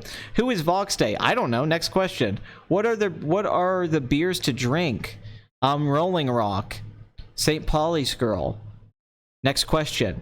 Any thoughts on Darling in the Franxx on anime? Franxx? I don't know what that is. Next question. Is Wheel of Fortune an anime? No. Next question. Does your girlfriend like ginger-haired Englishmen? No, she hates them. Next question. What do you think about meatballs on pizza? I fucking love meatballs on pizza. Next question. Death to monkeys? No, monkeys are great. Do. Mexican, Spanish, or Japanese? Japanese. Next question. Have you heard of Cognate Canine? No. Next question. Interview. Will you give your life for this company until we decide to replace you with someone younger and cheaper?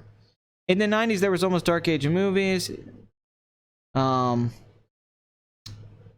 Sorry, Lopez. Lopez is the answer to that question. Next question. So is there no objective morality, and what does that even mean? I think it's debatable if there's an objective morality or not. I don't know if there's a definitive answer to that. That has been the debate between philosophers and psychologists and between science or not. I mean, what does it even mean? Objective morality would mean that there's morality that's absolutely, like, there's right and wrong that's objective, like killing is objectively a bad thing, or like stealing's objectively a bad thing, or lying's objectively a bad thing. But I don't know if you could make an argument that those things are objectively bad, because is objectivity subjective? Woody Allen has a great scene in the movie Love and Death where they have that debate where he says, well, morality's subjective, and then she's like, well, no, it's objective, and they debate the objective. So it's really funny because they pretty much summarize it in like 5 minutes. So the question is, are the objective truths we think that we live by in morality, are they just subjective? Some things are objective. Gravity is objective, right? Things that we know are fact, but do we know for a fact what is right or wrong just because we've made societal rules about what's right or wrong? Do you like gin? No. Next question. Pat, what about pineapple on pizza? It's okay. Next question. Do you like soup? I fucking love soup. Next question. Have you got a sexy sister? No. Next question. Any thoughts on the Silent Hill movie from 2006? It fucking sucks outside of the cinematography. Next question. What made 90s films derivative that don't have 70s or 80s films? It's filmmakers trying to recreate things that existed in the 70s or the 80s to lesser results, and the zeitgeist of the 90s and the culture of the 90s is really not held up to be as cool culturally. There is great things that existed in a bubble then, like Seinfeld and some of the music of the 90s, but in particular cinema. It's because they were coming off the boom of the late 80s independent scene, and everybody, we got the Coen brothers and the Tarantinos coming off that, the Soderberghs. But in general, what that led to, I think, was these filmmakers that lacked identity because they're working within a studio system, trying to be New Hollywood, but failing to capture what New Hollywood was. I think a lot of 90s films are people trying to make masterpieces and the character studies of another. Now, some films are greater than what you would expect. LA Confidential is as great as any noir probably ever, and that's a 90s film. So there are exceptions to this. But when you go back and look at stuff like American Beauty or Good Will Hunting, or even to an extent some things like The Matrix, or a lot of even Pulp Fiction, even though that's one of my favorite movies, there's a lot of films at that time that you look about them, there is a derivative nature to them. Or what Paul Thomas Anderson even did. Boogie Nights is just him trying to do Robert Altman, Hal Ashby, and Scorsese. Now, it's still a great movie, but I don't think the 90s actually produced as much original content in the cinema as people like to think it does. But it's a much more expansive point I would have to go on in Screen Champs. 200 characters is not... what is FLCL? It is Fully Cooley. That is what it is. And you can watch the manga montage sequence from the show if you want a more in-depth explanation of what Fully Cooley is. Next question. Pat, do animals have souls? No. Next question. What would be your last meal? Lobster tortellini. Next question. Vox Day is a YouTube... Nope. Nope. Jurassic Park UC... Nope. Next question. What if you think it's a mad, mad, mad world? It's AVGN's favorite movie, and I love it. I think it's absolutely terrific. It's a comedy of errors. It's got one of the best casts ever. It's an intimate epic. It would lead to great films that I would love. Certainly stuff like Vacation seems to have a hint of it in there. It's really held up as a classic, and I think it's underappreciated in many ways. But there's few films that just have its... contained insanity. It's contained chaos in a sense. And it's probably one of the only epic comedies when you think about it. Next question. Do you know any sexy American girls that have a thing for ginger-haired Englishmen? I'm sure there's someone out there who does. I can't think of any off the top of my head, but I'll get back to you when I know. Next question. Dun, dun, na, na, na, na, na. I'll take the penis mighty for 500, Trebek. That is the pen is mighty, Mr. Connery. 90s era films just felt heavily commercialized. I agree, they do feel commercialized. They were also a little bit too influenced by music videos and certain kind of editing and stuff like that. Your favorite old and funny Woody Allen movie? Love and Death. Woody Allen saying, I'm going to put a Jew in Russian literature from 1975. I think has got all the elements of Take the Money and Run and Sleeper, Bananas, but it's got better cinematography. I think it's got some of the best slapstick ever put to film. I think the Bergman stuff is fucking hilarious. I think it's his best comedy in many ways. I think it's one of the funniest films ever made. I would give that film a total 10. I even used the ending from that film, which is spoofing Bergman's The Seventh Seal at the end of one of my videos one time. Next question. How do you create a new style while there are many movies out, while other movies out there? You really have to be interesting. You have to go outside of what's just cinematic technique and study other techniques and art forms to try to find, not necessarily reinventing the wheel, but a way to remodel the wheel to where the mechanics are different, even though the function might be the same. The way of getting there's a little different. It's tough. It's definitely tough to try to do new things. But the fact that we have seen people do it means that it is possible. Where do you rank The Departed amongst Scorsese films? Probably somewhere in the teens, like 14, 15. Next question. Thanks for answering my latest question. What do you think about Cool Runnings? It's my all-time favorite movie. Cool Runnings kicks ass. Next question. Pat. Battle of the archaic formats. Video CD VHS versus VHS versus Betamax. Choose. VHS and Betamax all the way. Next question. Do you know what happens to a toad when it's struck by lightning? The same thing that happens to anything else? Next question. Please explain, do I need to know... I do need to know better. Many people say I do overthink everything. Everybody overthinks everything all the time. That's human existence. Congratulations, you are conscious and aware of existence, and you live as a person. Everyone overthinks everything. You know why we feel so deeply? Why we have such deep emotions? And empathy and these connections with others? It's because we think so much. This is what Eternal Sunshine of the Spotless Mind is about. We feel so deeply because we think so much. Because our brains are thinking so much, and it's hard to process all of the things that we are aware of and that we try to go through, that it makes us feel deeply. The reason that our feelings are profound, because our brain can contain so much information and then we can think about it so much. So it's a good thing that you're overthinking, because it allows you to feel deeply, and even though those feelings are bad, that doesn't necessarily make it bad for your life. It is good to feel. It is good to think about your feelings, and it is good to have not only intellectual depth, but emotional depth, because the two can complement each other to have a more fulfilling life. And you can be the best version of yourself. Next question. Did anime ruin the aesthetic of American cartoons? No. Next question. If you were stuck on a desert island, which movie would you like to be stuck with? An American Werewolf in London. Next question. Did FLCL Progressive lack vision and focus while trying to have a bunch of SL member berries? Yes, yes, and yes. Next question. Dude, what happens to the toad? It doesn't get cast in future X-Men movies from that point onward. But why do say people I do not do that? I went to a party on Friday night and met many people and girls, but I just do not feel it for ordinary girls?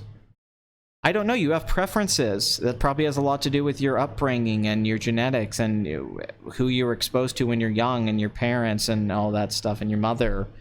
I don't know. Maybe go see a shrink or something, dude. I don't know. All it's going to do is help you figure out the answers for yourself. You're just going to talk to yourself until you come to some kind of catharsis. Next question. Could you still use certain techniques from older decades while sticking to your own supposed style? Yes.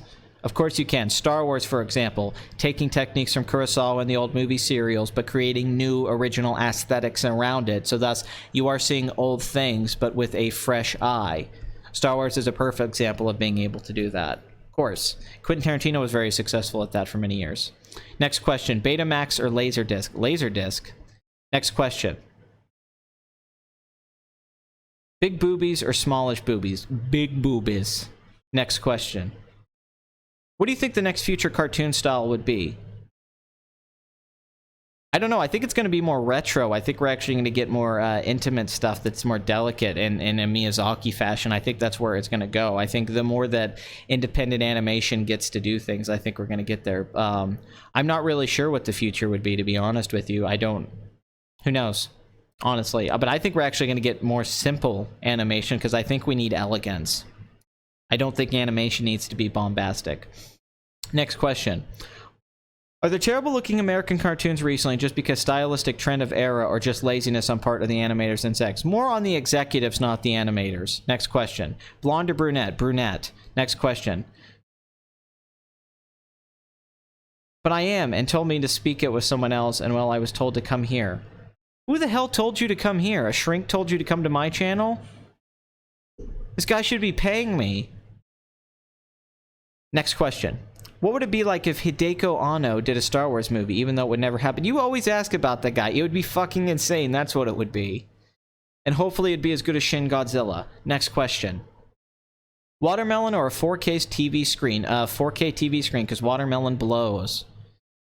Are you getting fit and making gains? No, not really. I am fit, but I haven't made gains in months, mainly because of my injury in my pelvis. I haven't been able to do squats and deadlifts and powerlifting in general anymore, so I just have to stick to a lot of bodyweight workouts, which gives me a hard time making gains. I can maintain my current physique, and it's been nice. I've been doing a lot of pull-ups recently, and chin-ups, and push-ups, and band workouts, and resistance, and all that, but until my my pelvic tilt can get fixed, I will not be able to do any heavy weights due to the possible back injury that could happen, which will happen in lower back, and my lumbar spine being a little screwed up. But if I was still able to do the deadlifts and squats and bench presses I used to be able to do, yes, I'd be making gains.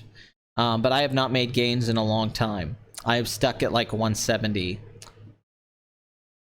Next question. You, John Wayne, is this me? Yes.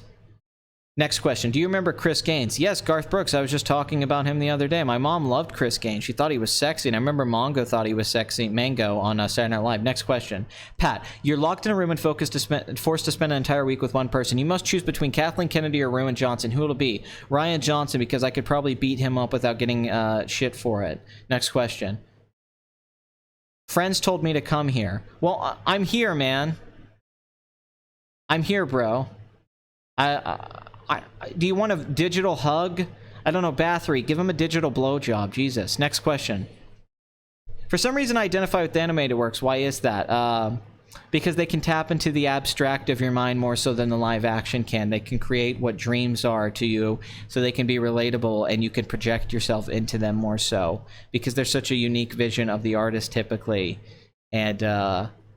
And you'll see shapes or character designs or backgrounds that you couldn't see anywhere else that possibly you have thought about in your mind. Kind of like finding things in clouds, but somebody being able to at least visually create them, articulate them for you. So you're connecting with them because you know that the format is more unlimited. And next question. Is the problem with 90s films that they rip off other movies instead of seeking other sources? Yes. That's one of the biggest issues, and this is not true for all 90s films, obviously. Next question. If you were God, would you tell Chick-fil-A to stay open on Sunday? Hell yes, I would. Next question. My lumbar is screwed. That is why they told me to come here, as they said they reminded of me.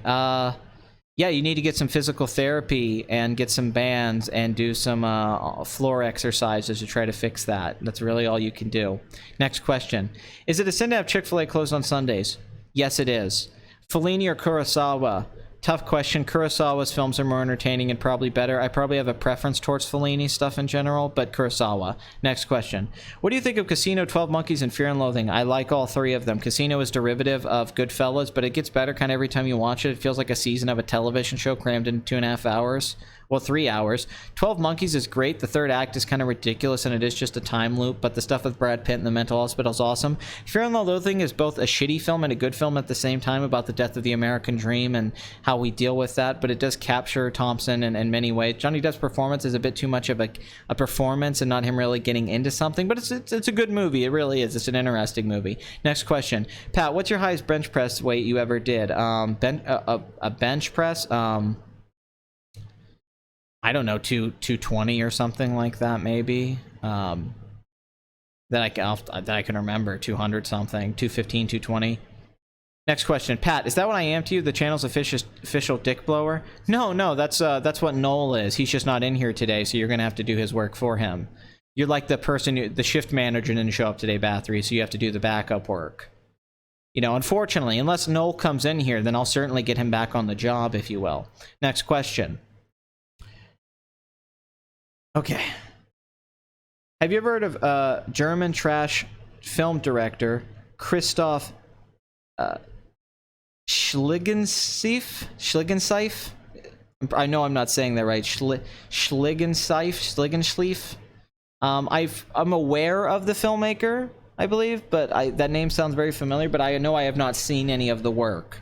I know there's a lot of trash German films, though, and a lot of German snuff stuff. I have come across it, but I cannot go off the top of my head, but I have seen some of that stuff bootleg. So maybe I have seen some of the work from this director, and I'm not aware of it. Maybe you can tell me some of the films, and maybe something will fresh my memory.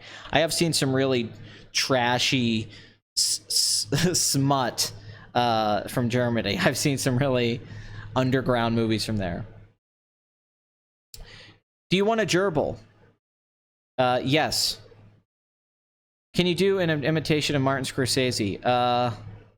I don't know. Next question. Any thoughts on Tim Burton's Sweeney Todd movie? I really like it. Quite a bit, actually. Helena Bonham Carter doesn't give as good a performance as Miss Lovett as she could, but I really just think the original source material by Sondheim's so good that Tim Burton could not ruin it with his Tim Burton-ness. So I'm a fan of that movie. Saw it in the theater. Thought it was really good. I'm doing Noel's work. Okay, never mind. Bathory, you're off. It's crazy. And no, Bathory, you know, as I see you as everything that you wish you could ever get in life and more. The lives of others? Bathory, to answer that question? Ray Liotta's narration in Goodfellas can get obvious after repeated viewings. That's a valid point. Are there older directors that might make a comeback? I mean, sure, maybe some could. Yeah, The Lives of Others is the one I can think of. There's probably some. Maybe Brian De Palma or Coppola, or did De Palma die? I don't think he's dead, but maybe somebody like that has a film in them.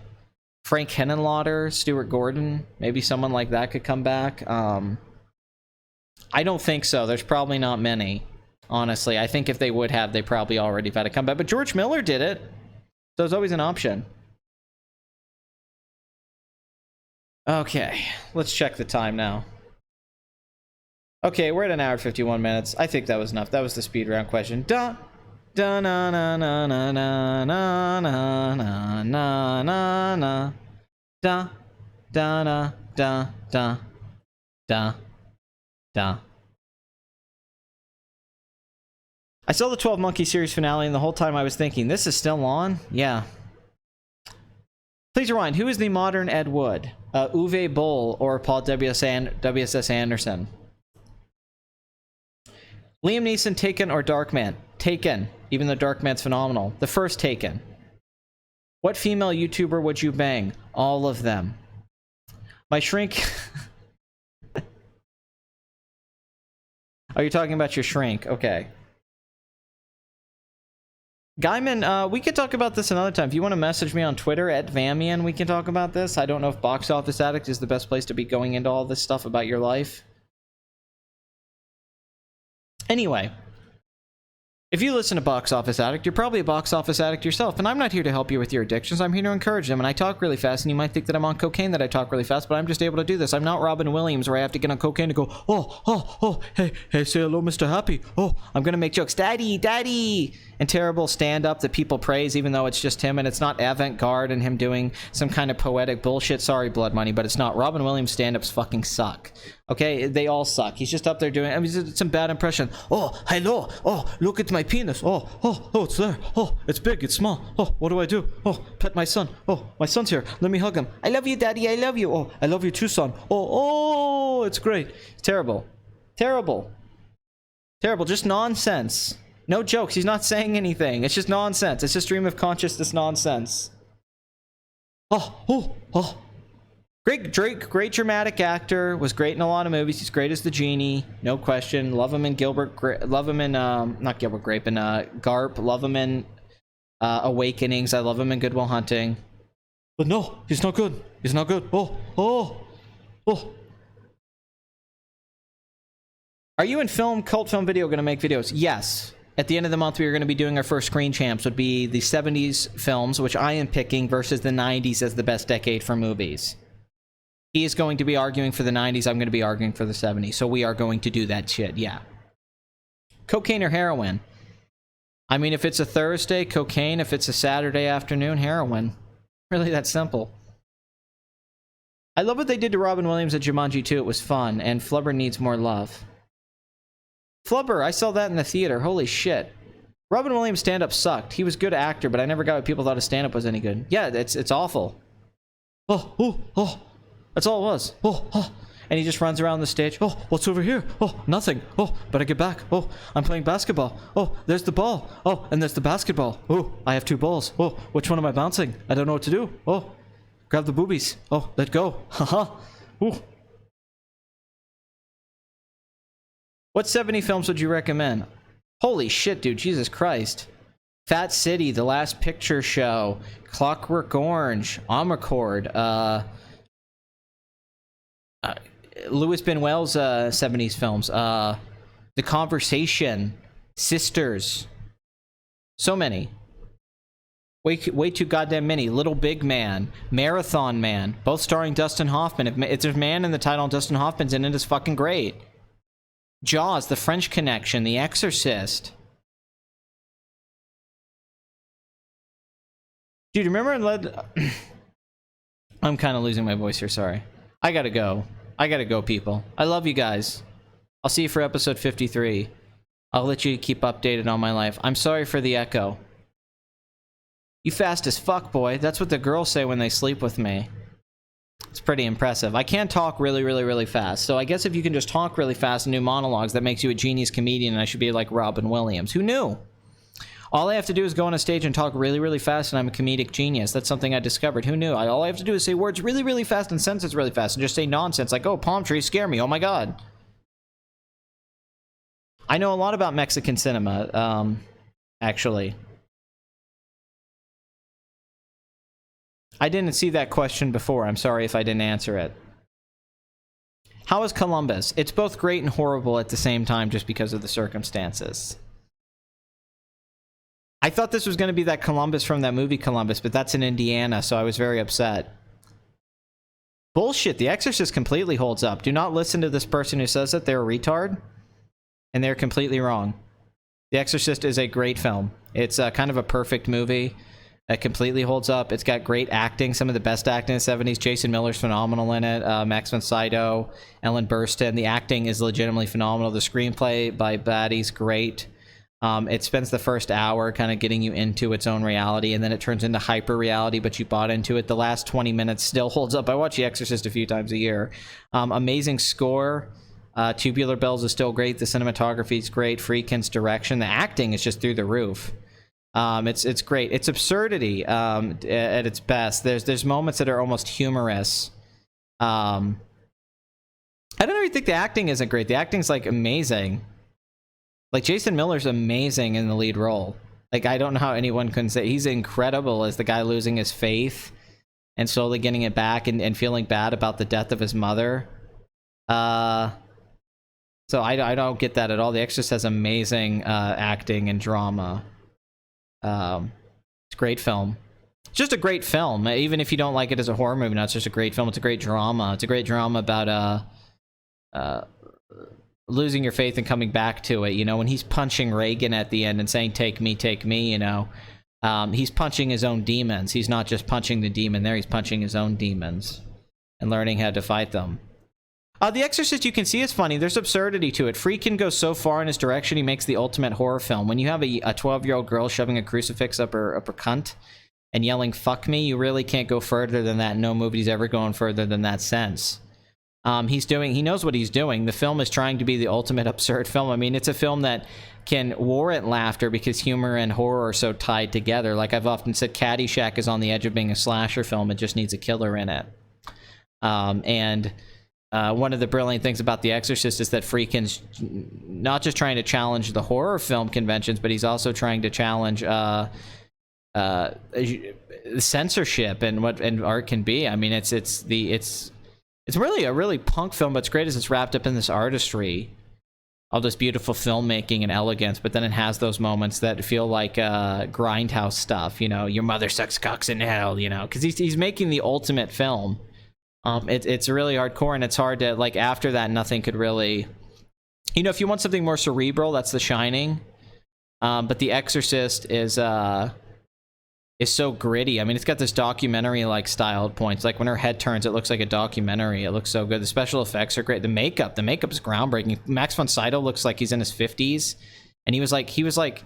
No, he actually looks like he's like 60s or something. And he was like 48 years old, and he looks like an old man. Amazing makeup, how they did that, too. I liked more as a drama than horror. The horror is pathetic, would only scare prudes. Bathory, though, can you name any horror movie, though, that would scare you in the modern day, though? That's the argument I would throw at you. Does any film scare you? Because I don't get scared by any movie. Ever since I've pretty much been in my 20s, movies don't scare me anymore.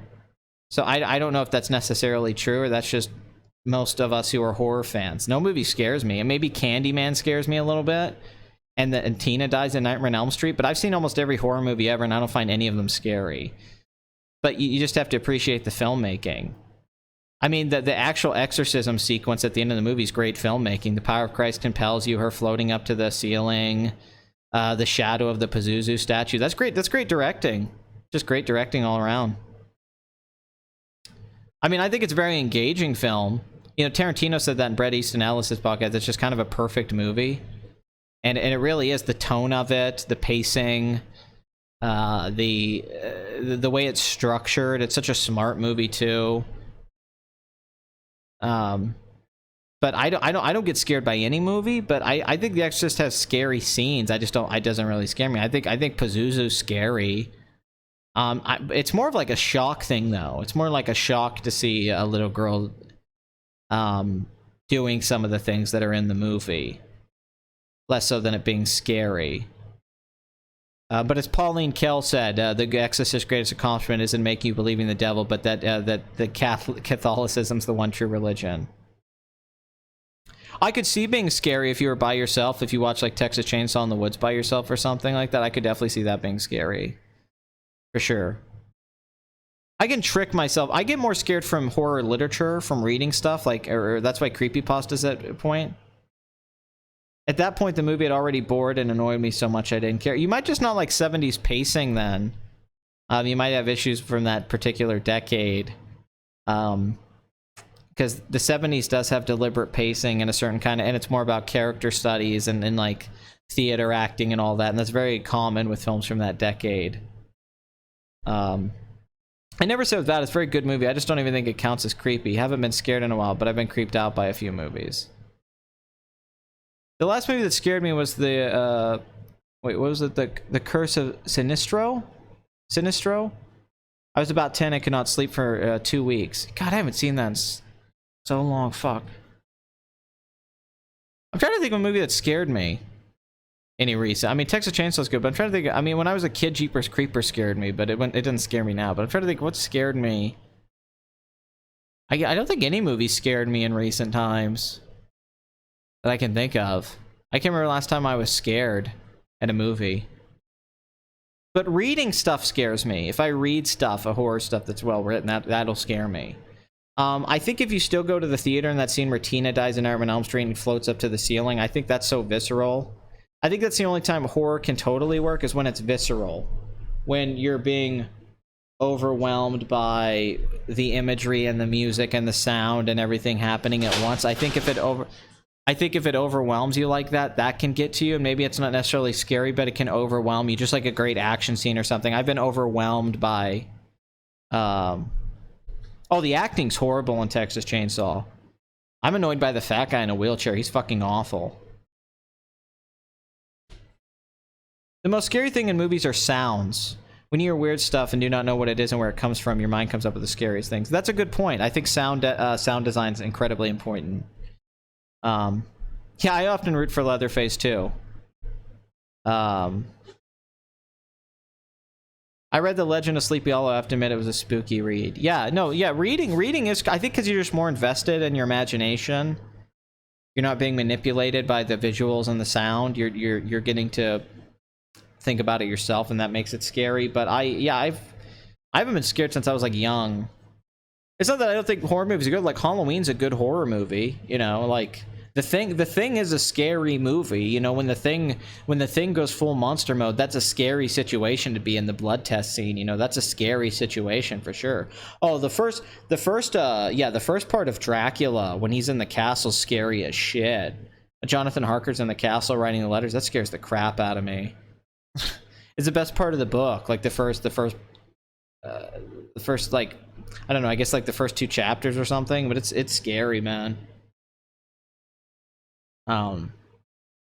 Yeah, real life is scary. That's true. Maybe it's because we're more cynical now to the real world.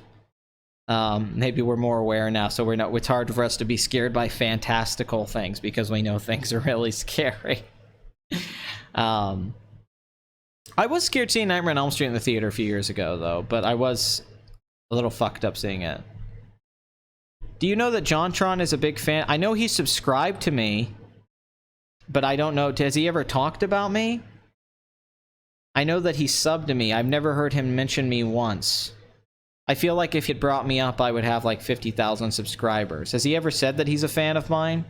I feel like he subbed to me back when I was the Patriarchy and he was getting all red-pilled and getting into politics, and he was watching my videos. I honestly feel like the Destiny debate has some of my unfortunate, my fingerprints on it. He didn't let me take him under my wing well enough, but I'm the last person he subscribed to. But has he ever mentioned me ever? I love JonTron too. I mean, his Clock Tower review is one of my favorite YouTube videos. But does anyone know if JonTron's ever mentioned me once, besides me just being the last person he subscribed to on my channel? There was a Dan Simmons book that scared me as a kid, similar to it. Yeah, Pet Sematary creeps me out. Who would scare you more? Goku-san or Ayanami? I think it's Ayanami. I mean, Goku. Kill me.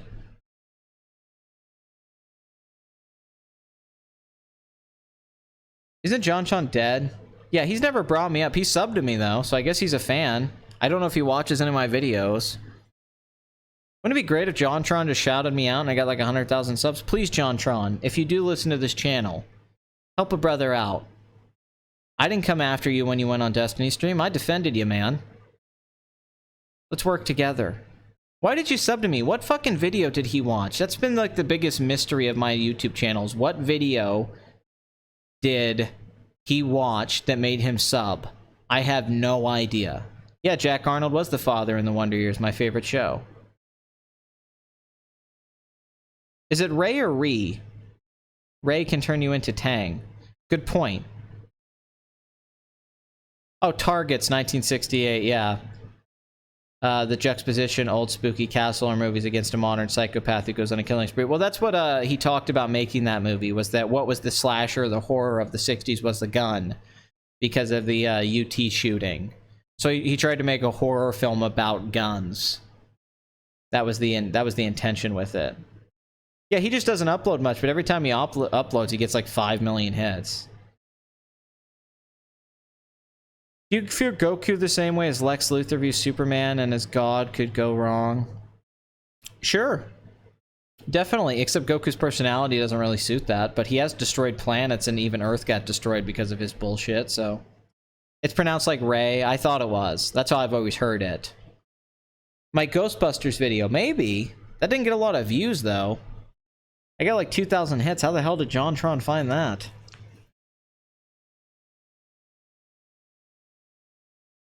So Goku going into Ultra Instinct is scarier to you than Third Impact Ray? I mean, I think it's a weird comparison. Honestly. I think it's the two of them together is really weird. He got like a playlist. What do you mean he got like a playlist? What do you mean by that? JonTron? He has me on a playlist? Oh, or maybe he found my video on a playlist. I don't know specifically what you're referring to. Could you go into that more grisly? What would the plot of Metroid be? JonTron watches Pat sing We Built the City in Rock and Roll and must subscribe. He subscribed like over a year ago. This episode's going way longer than I wanted it to. I wanted this to be a like hour-long episode with the battery thing. Thanks to my fucking girlfriend. Now it's an over 2-hour episode. The Donald and... Oh man, the ending of that movie, Craig. With the finger? That's one of the scariest endings, man. That ending's horrifying. It gets you too, man. If you're a kid, you don't see that shit coming. How do you view Scrooge McDuck? I love Scrooge McDuck. I think he's great. Capitalism is awesome. Oh, A Rough Night at the Box Office. That's a good one. Let's see. Oh, that movie before The Incredibles 2, it made me want to go call my mom and tell her I'm sorry. That short film. It freaked me out when I watched it. I was like, what the fuck? When she ate the thing, I freaked out. Like, geez, this is the darkest short ever. And then once you realize what's going on, you're like, oh my god, like your mother just wants to put you back inside of her and this detached. It made me feel really bad for my mom, honestly. The first half of it, I thought it was just weird, and I thought, is this thing gonna die? And then when she ate it, I was like, what the fuck? Like, it was like, holy shit. But then once once you find out what's going on, yeah, it made me want to call my mom. Tell her I'm sorry. The new Suspiria trailer, I think it's good. I think it's really good. It's a guy who directed Call Me By Your Name. He's got a like playlist on his channel. And am I on that playlist? Maybe I can go on there and find out what video the motherfucker watched. No, the DuckTales reboot sucks. Whoever says it's good is lying. It's kind of awful. Scrooge McDuck. DuckTales. Woohoo! The original DuckTales platformer game was fucking amazing. They did a remake of that. I do this as my trinity, is Ray, Goku, Scrooge.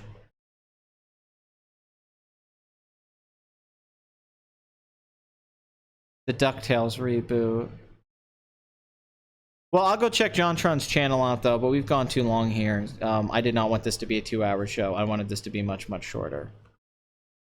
So, whatever. Echo, I gotta eat some food. It's 7 o'clock or something here. I'll see you guys next weekend. Thank you for tuning in to Box Office Addict, where I only talked about the box office for about a half hour. I'll see you for episode 53, where I guess we'll be talking about... I don't think Mission Impossible comes out next weekend, so I don't know what the fuck we'll be talking about. What do you dislike about the DuckTales remake? Literally everything. The animation, the writing, all of it. I hate it. It's really bad. Me no likey.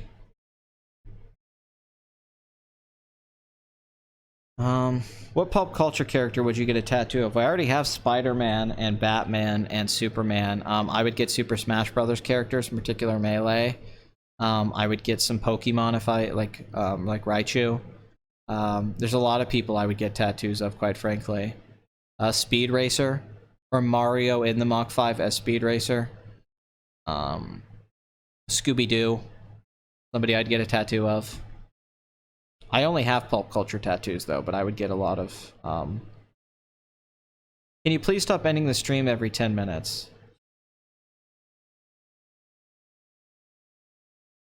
Huey, Dewey, and Louie. Yeah, it's a Dewey Decimal System. Until they talk about libraries.